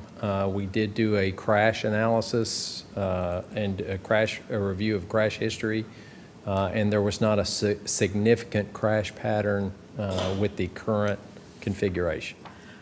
And the reason I'm asking that is if you go across the bridge going east, flip down to Cannon Boulevard, you have to pull out almost to the edge of the road to get out past the sight triangle so that you can see the oncoming traffic that's there. And then you're also merging with what little bit of traffic that's coming up that other side street at the same time. And so I was hoping that something could be done to reduce the risk if indeed there was a risk calculation made if we were going to put the bridge back in a new form. How could we do that maybe? Or is it better for the city to say, yeah, we like that bridge, but we'd like to stretch out that little S-curve a little bit so it's a little safer along the way to do that. And maybe we have to put up some cash to help do that. Not that I want to do that, I'd rather for you to put up the cash to do it. But I'm trying to assess the fact that you come out to Cannon Boulevard now, not to blind intersections, but some that are limited sight vision coming out at that intersections, those 2 now. To get onto Cannon going north. Right. So, as Garland said, the ramps and the configuration would remain largely as it is. That doesn't mean that we couldn't adjust the way they tie in to the main line, because we would look at that and do what we could to modernize those designs. When this was built, things were quite different as far as vehicles were concerned. And of course, as we've already talked about, traffic volume. So, we would look to do what we could to make sure it was a modern and safe tie-in, at especially areas that folks addressed or expressed concerns to us about. And while we can have a conversation about this some other time, is it likely that if we put in the at-grade crossing, the two commercial properties that you said might be available there for development purposes on the south side that Garland showed the picture of, is it likely that since DOT has no value in that they would be transferred to the city for city's use or value? We typically check with the municipality to see if they have a use for that. Now, if it's something that you want to take and sell yourself, we would probably put it out to public bid. No, My guess is we're not going to have to pay for it. We would provide you the offer to provide a first refusal on it. Okay, thank you. Any other comments or questions? Mr. Wilson?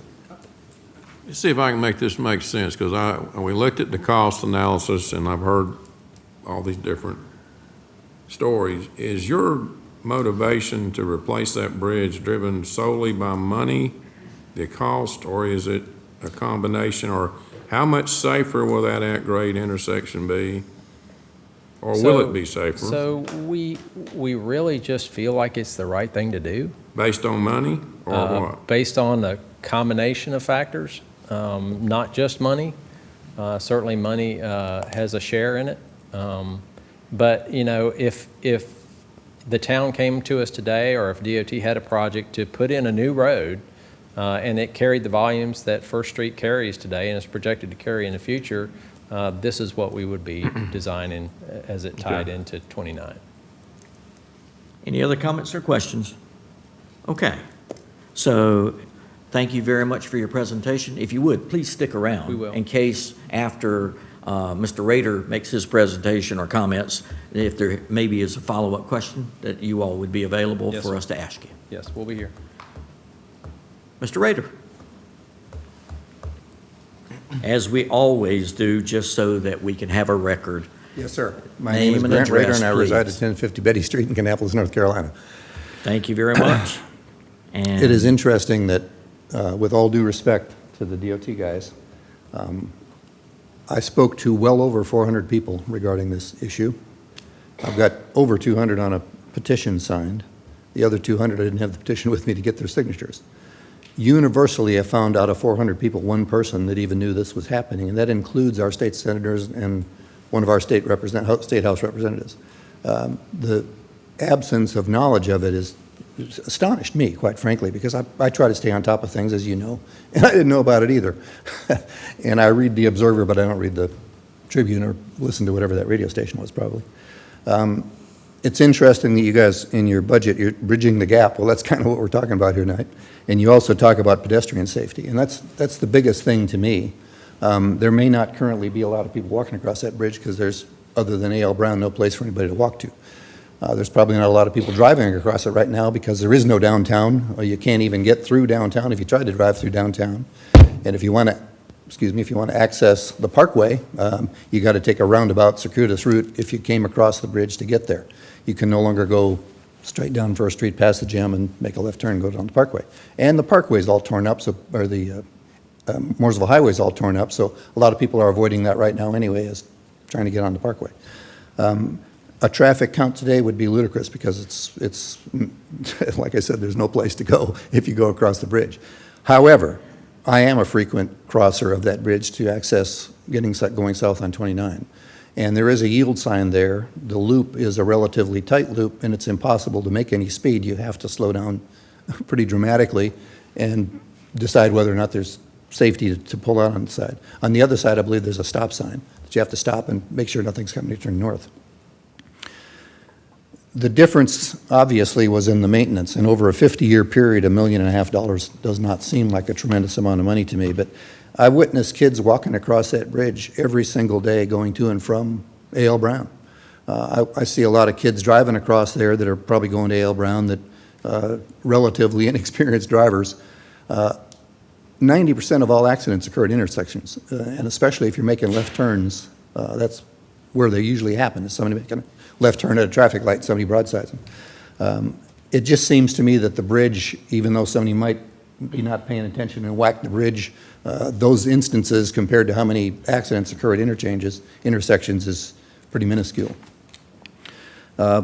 a lot of people currently, and Linda Johnson, one of our representatives included, use Little Texas and come across First Street to go across that bridge to avoid the congestion and traffic on 29 or on Dale Earnhardt Boulevard. She reiterated that to me, and she was just as surprised as I was that they were even planning on taking that bridge down. She assured me that in the new state budget, which you guys may not have seen yet, they're putting additional funding for the specific purpose of maintenance and replacement of bridges and overpasses, because we're not the only place in the state that has this issue.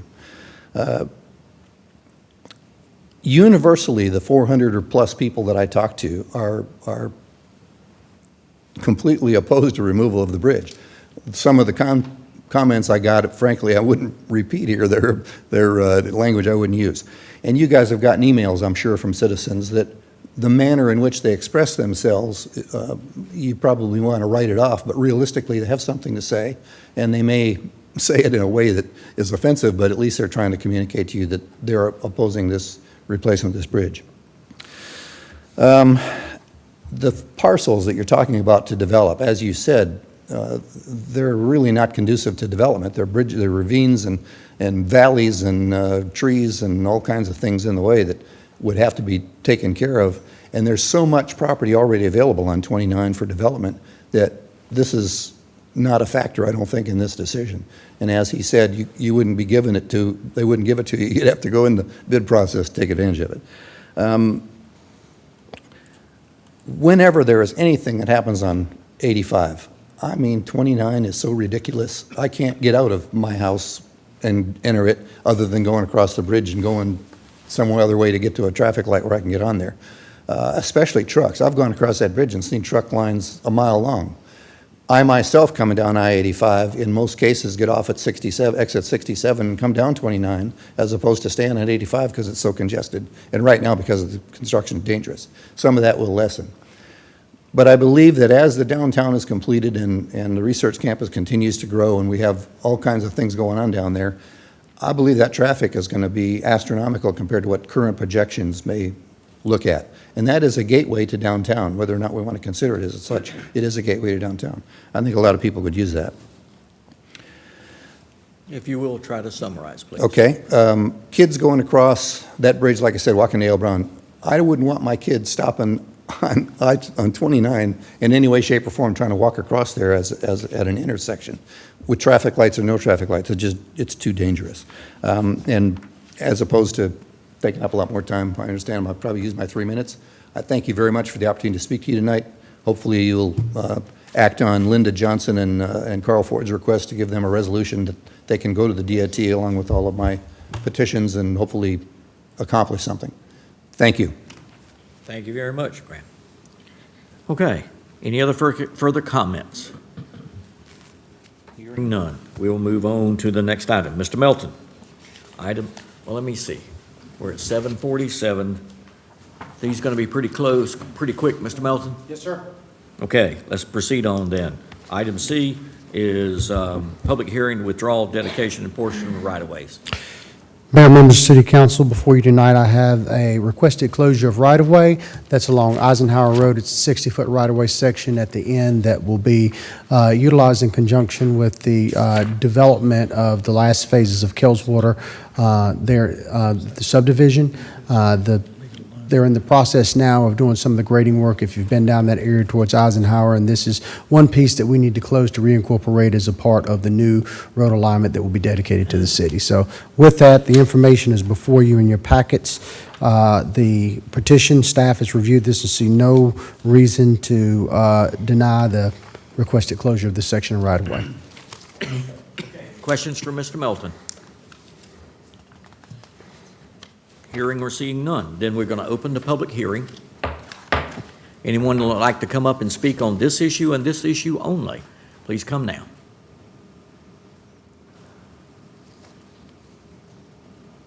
Seeing no one, I'll close the public hearing. Council, bring it back to you. What's your preference? Mayor, I'll make a motion to approve an order closing a portion of right-of-way adjacent to 3951 Eisenhower Road, located off Rogers Lake Road. I'll second that. I'm sorry? Okay, Mr. Wilson with a second. Okay, comments or questions? All in favor say aye. Aye. That's unanimous, Madam Clerk. Okay, Mr. Gordon, you ready to help us with the next item? Yes, good evening. Before you tonight is a conditional zoning map amendment. Just to quickly summarize, this was approved by the Planning and Zoning Commission at their May meeting, but it was not the required three-quarter majority or supermajority, and so that's why it's here. Let me get to the facts of the case. This property is located on an unaddressed parcel at the end of Frederick Ave, which right now is a cul-de-sac. It's just under 4 acres in size. The current zoning is RM2. Surrounding zoning is RM2 to the north, south, and west, C2 to the east. So everything in that sort of mustard yellow color is RM2, and then to the red is the C2. The properties are located in what we designate a complete neighborhood 1 under the 2030 comp plan. Primary uses include single-family, attached and detached residential, and secondary uses include a mix of multifamily residential. And here's an excerpt from the plan that gives the backup for that. So this is the visual of the proposal. You can see the plan envisions extending that road down into the parcel, terminating in a cul-de-sac. There would be a total of 26 townhomes. This is a rendering of what they would look like. Garages would be integral on the first floor. 3-bedroom and 2-bath proposed. This again is looking south, existing Frederick Ave, so you're looking into the site, and the road would be obviously extended down to accommodate this development. This is the end of the cul-de-sac. You're looking into the site, which is vacant. And that's looking back north on existing Frederick Ave. Just an aerial shows the site. Main is to the east as you're looking at this, and Frederick comes down into the site to the south. And so number of policy issues that are considered in a rezoning such as this, and see they put them up on the screen in terms of the size of tract. Obviously, we've already pointed out the size is just under 4 acres. Conformity with the goals, policy of the land use plan, we think it is in conformance. On compatibility with the surrounding area, we think that it's a good transition from the Main Street commercial to the single-family residential. Adverse effect on the street network. These are 26 units. We do not anticipate. As a matter of fact, our engineering department did not require a TIA even for this because of the limited impact that there would be. Parking would be addressed on-site or on-street. Environmental impacts, we do not envision that there's going to be anything of significance resulting from these units. The character area, again, this is really a continuation of residential, albeit an attached single-family version.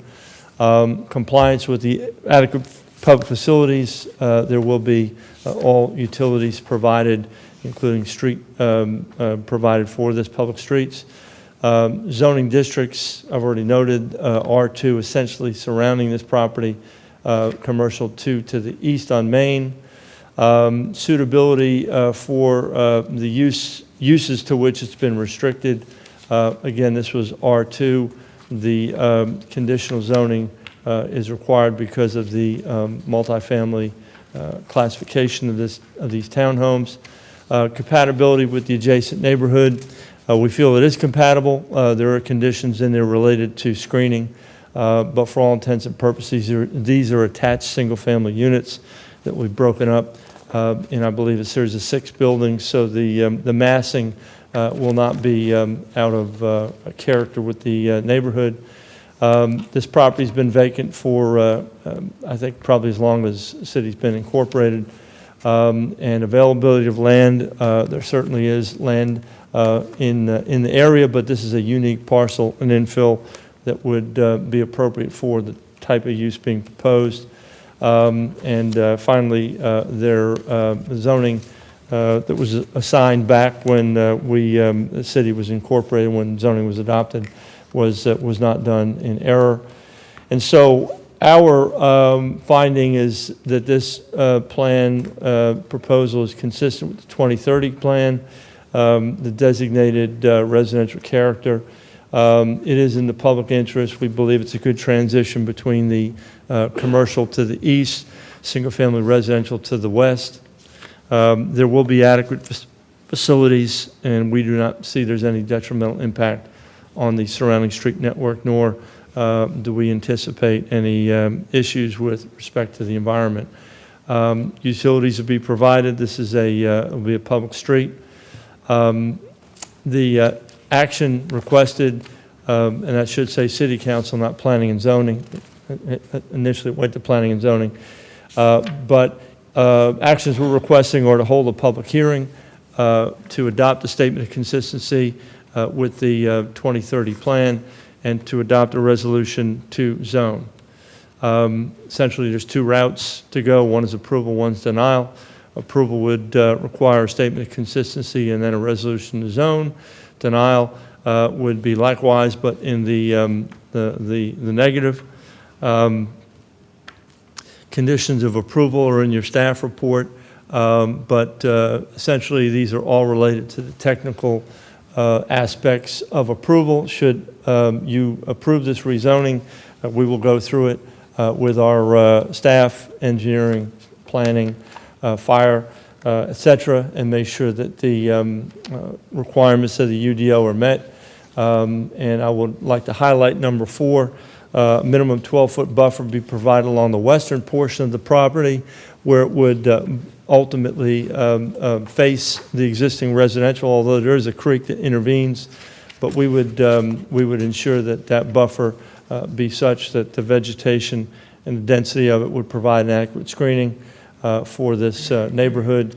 Lighting would be full cutoff, stream and wetland protection. Obviously, we've got to comply with all that, including buffers. Stormwater management permit is a standard feature, and fire hydrant, fire protection have got to meet all existing fire codes. And so, again, we find this consistent. This is a consistency statement. I'm not going to read it, but essentially, we feel that this meets all the requirements of the ordinance, consistency with the comp plan, and our recommendation is for approval. If there's any questions, I'd be glad to answer those. We have Public Works and Engineering here as well, if there's any questions of them. Questions or comments for Mr. Gordon? Mr. Davall. Zach, what's the price point on these townhomes? I don't know if the applicant's here, but my understanding is these are going to be rental, not for sale. So that's, I'm not sure. Questions? Any more questions? Okay. Then if no questions from council, I'm going to open the public hearing.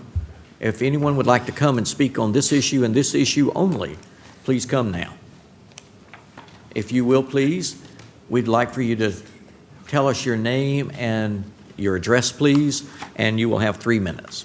Thank you, sir. My name is Kate Underwood. I'm the Vice President of Civil Engineering at Concord Engineering, 45 Spring Street, Southwest, Concord, North Carolina, 28146.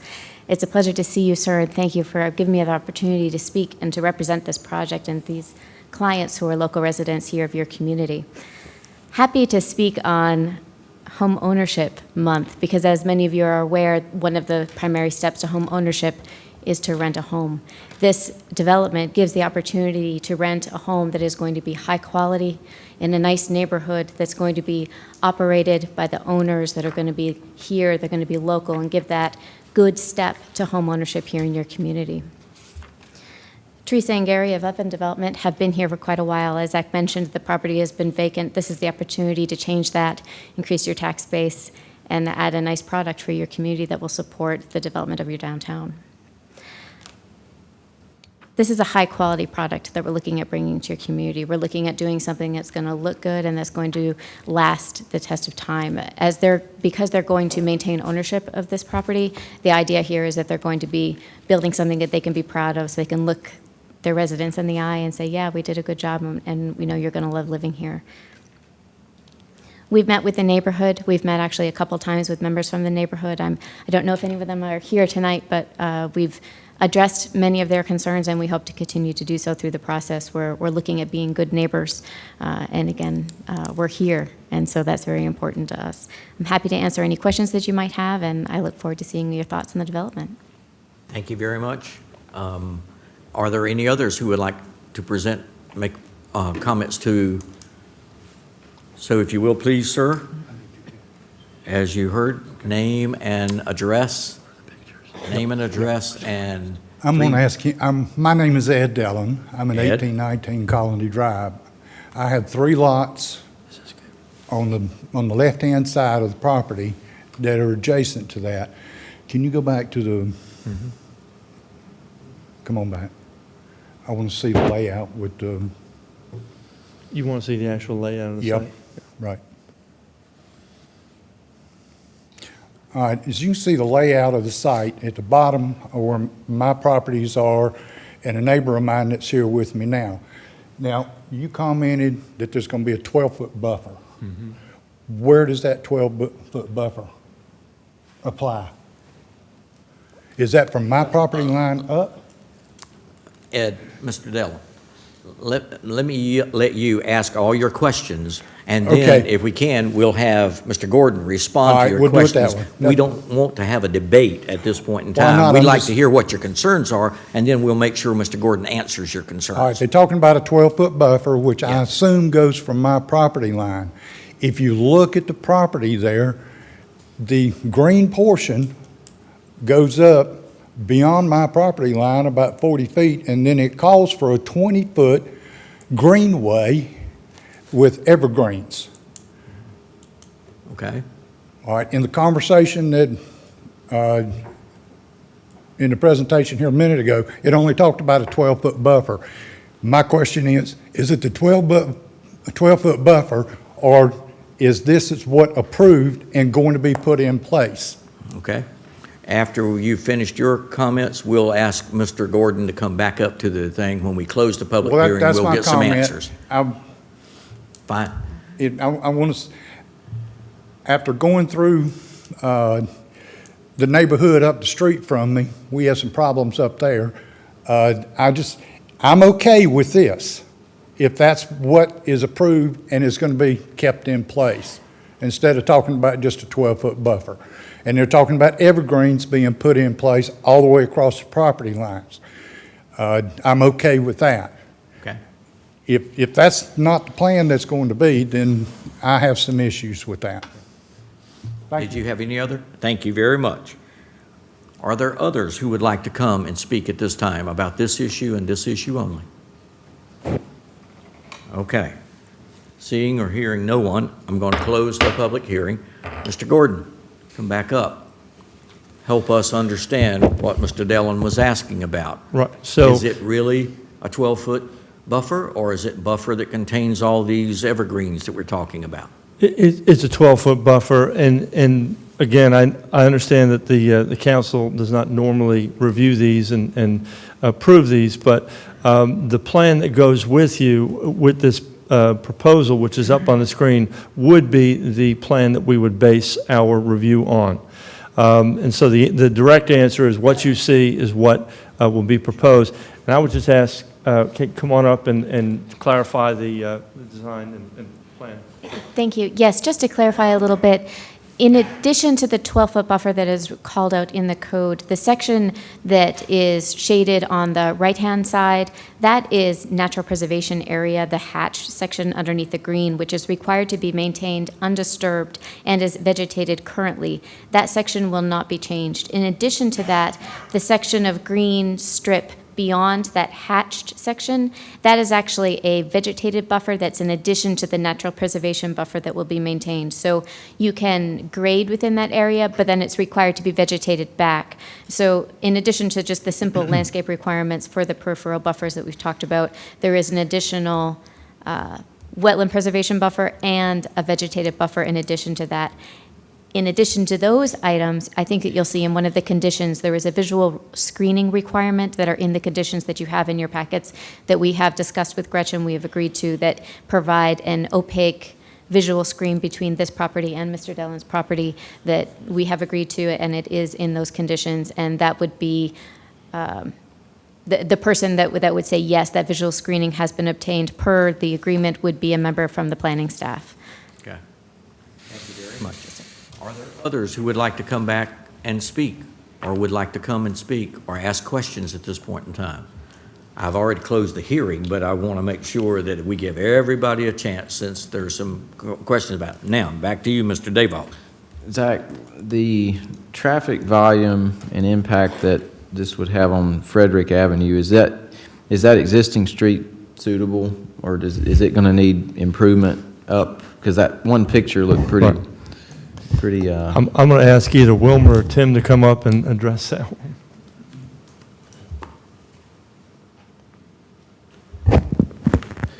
Mayor, members of City Council, relative to that question, the photo back shows that this street does need some work. You know, obviously, it's a maintained street, and our position is that, you know, I don't know that, just as any other development, you know, can we restrict vehicles to come down this area? Can we restrict construction traffic to this area? But it is not in the best of condition at this point in time, to answer your question. Okay. Any other questions, Mr. Davall? Holly's up there. This is, I guess, just a general comment or observation. It appears that this developer also owns the property where Townhouse 2 and all, is that correct? Okay. All right. Have we got all of our questions asked and answered? Yes, one. Mr. Hobson. In regards to the commercial property, the storage building or the L shape or whatever that thing is down on the lower end of that, where the restaurant is located, is that included in the parcel to be rezoned, or is that not included? That's not included. It's going to stay commercial where it is now.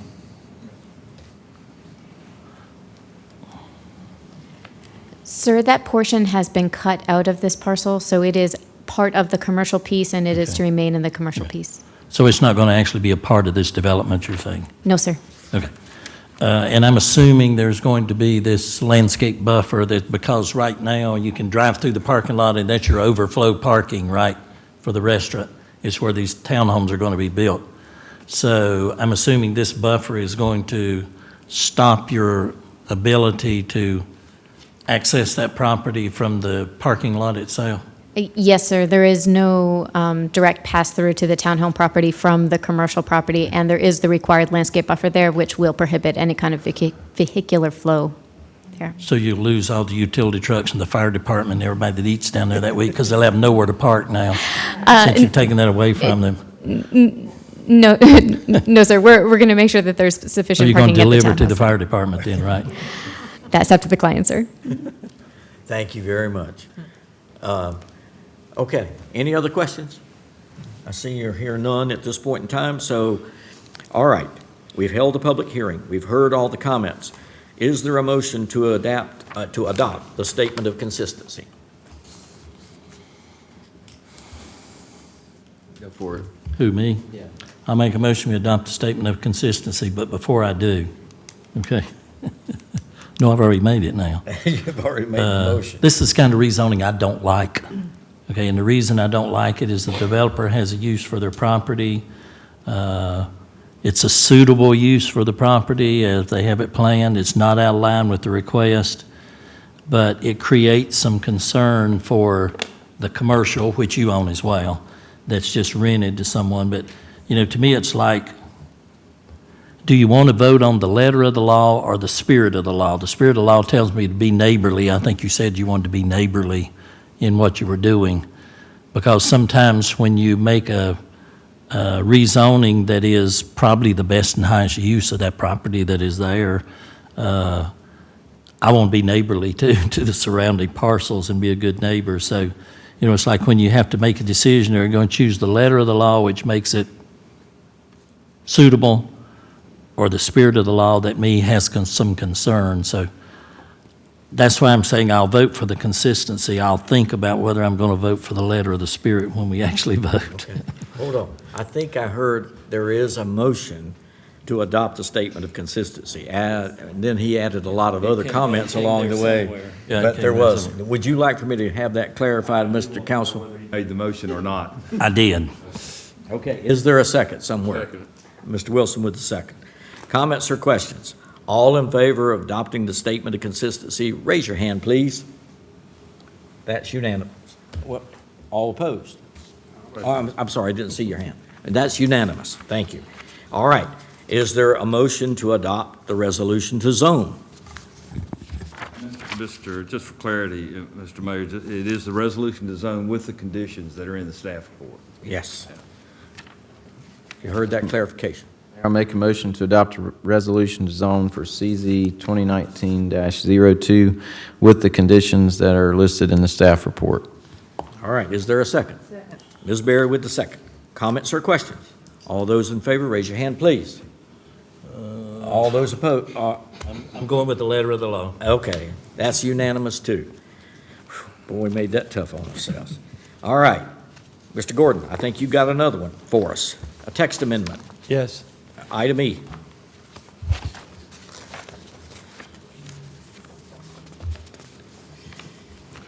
I'm sorry, Madam Clerk, that was unanimous, if I didn't say that. Catching up. Okay, item E. So we have a text amendment before you to Article 4, District and Dimensional Regulations, Table 461, Principal Uses Permitted in the Zoning District, and Article 5, Supplemental Use Regulations, and Appendix A to allow microbreweries with on-premise consumption in the CC Center City and C2 General Commercial Zoning Districts. The amendment would essentially remove microbreweries from B1, C1, and CD, permit them in 2 districts, CC and C2. It would add standards, would add a definition. This is intended to promote, foster small business development investment, obviously in the downtown. Planning Commission recommended approval unanimously on June 5th last week. This is a visual. Essentially what we're doing is proposing microbreweries. And it says currently under 5,000 square feet. We're removing that provision actually, and we're also removing it from 3 zoning districts. The regulations, I just want to make a clarification. We had some discussion this afternoon internally, staff, and there were 2 provisions that we are recommending be removed, one of which was to limit the size of the building to 5,000 square feet. And the second is to remove a provision which would limit any deliveries between 9 p.m. and 7 a.m. We feel that those conditions or those provisions are not needed. The one, first on the size, this is going to be regulated by the nature of the permit they're getting from the state, which limits how much they can produce. So this is not a major production facility. It's intended to be essentially a local craft brewery type operation with some sales to obviously some retailers and wholesalers. You see 53725 NORS ordinance change. All activities and events shall comply with the city's noise ordinance. So we feel like with those changes, this is appropriate and will accommodate any proposed uses for downtown. Here's our definition. It's very simple. It really is tying it to the state standards and new legislation that was just passed for a modification to microbreweries, and so we're comfortable with that. Again, for approval, there's a resolution, statement of consistency for this text amendment, and then a resolution to adopt an ordinance to amend the text of the UDO as recommended by the Planning and Zoning Commission. I'm glad to answer any questions. Wally is here as well, and I'm sure Mike can weigh in too. Are there questions for Mr. Gordon? Seeing none, we'll hold a public hearing. Anyone who would like to come to speak on this motion and this motion only, or this discussion and this discussion only, please come now.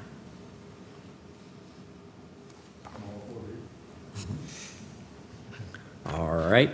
Seeing or hearing no one, we'll close the public hearing. All right, before you, is there consideration to adopt a resolution to adopt a statement of consistency for TA 2019-04? So moved. There's a motion. Second. And there's a second. Did you get that, Madam Clerk? Ms. Berry with the motion, Mr. Haas with the second. Comments or questions? Hearing or seeing none? All in favor? Raise your hand, please. That's unanimous. All right. Is there a motion to adopt the ordinance amending Table 4.6? So moved. Second. All right. Comments or questions? All in favor? Raise your hand, please. That's unanimous again. Okay, so we have Mr. Melton. You're back up. Irish Buffalo Creek Greenway. Yes, sir.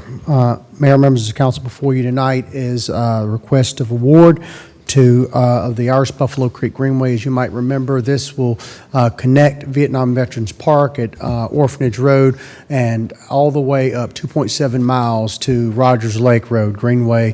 That will then give us not quite a continuous loop, but real close to a continuous loop with the Oakwood Avenue Sidewalk project that's going on. So people that are in that area certainly will have the opportunity, if they choose to take the sidewalk down to Vietnam Veterans Park, utilize the park, they can take the Greenway back up, and hopefully soon we'll have that interconnect back. But this is a great addition to the community. We're asking tonight the City Council award this. As you can see in the packets, that the project came in just slightly under the engineer's estimate by approximately 2%. We had some really good bids. We actually had 9 firms that were interested originally, and of those, 3 bid on the project. Some of the others, I understand there were some other projects that were in the area that they had committed to and didn't want to have this one as well as another project. But again, the bid tonight is $3,550,490.26. With the contingency, it's a little over $3.7 million. So everything's before council tonight, and we ask that you award it to the lowest bidder, Eaglewood Incorporated. Questions for Mr. Melton? Brown. I should know it, but I don't. Who was the engineer on this? The engineer was Benish Engineering. They've done a lot of the park work. Jeff Ashpaw, they did the work on that. And our CEI will be done by SEPI. Okay. Other questions? Mr. Haas. The spur that we had discussed back a long time ago that was going to connect over to Oakwood, that was down near, I can't remember the name of that subdivision. Forest Glen? No, that's where I live. Forest Glen. It's not Forest down Glen. there. Forest Glen. Yeah, Forest Glen. It's a part of this project. It is going to be a part Yes, of this sir. project? It is. Okay. Other questions or comments? Hearing or seeing none? All right. Is there a motion? Motion. Help me out. State a little bit of the motion rather than just say motion. Approve the project award to the low bidder, Eaglewood Incorporated, in the amount of $3,550,490.26, and authorize the city manager to execute the contract contingent upon NCDOT concurrence of award. Wonderful. Is there a second? I'll second that. He did a good job on that. I can read good, right? Comments or questions? All in favor, raise your hand, please. Good job. Okay. Mr. Mills, you're going to help us with, you have some new commissioners you're hoping to appoint. I am, and thank you on the Greenway Award, by the way, as well. So, that time of the year, again, for appointment of the Parks and Rec Commission, we have 3 vacancies. Jessica Tewart, who was available to run again, has chose to step down because of personal reasons.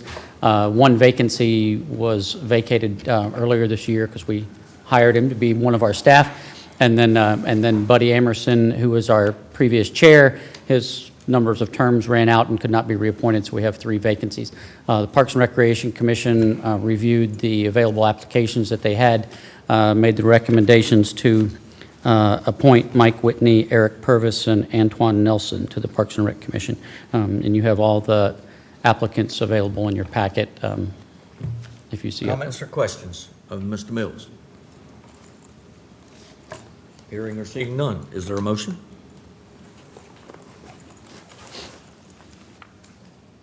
Is this going to die for lack of motion?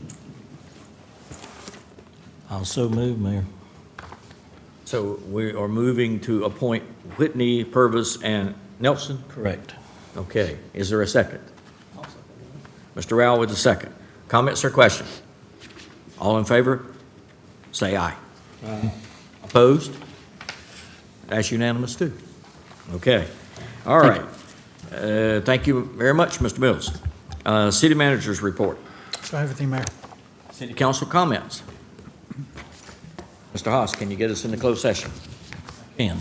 I move that we go into closed session based upon GS 143-318-11A3 to consult with an attorney in order to preserve the attorney-client privilege, and GS 143-318-11A4 for discussing matters relating to the location or expansion of industries or businesses in the area. Is there a second? Second. Mr. Davalt with the second. Comments or questions? All in favor say aye. Aye. We are in closed session. Thank you very much for you all coming tonight. Be safe if it rains out there.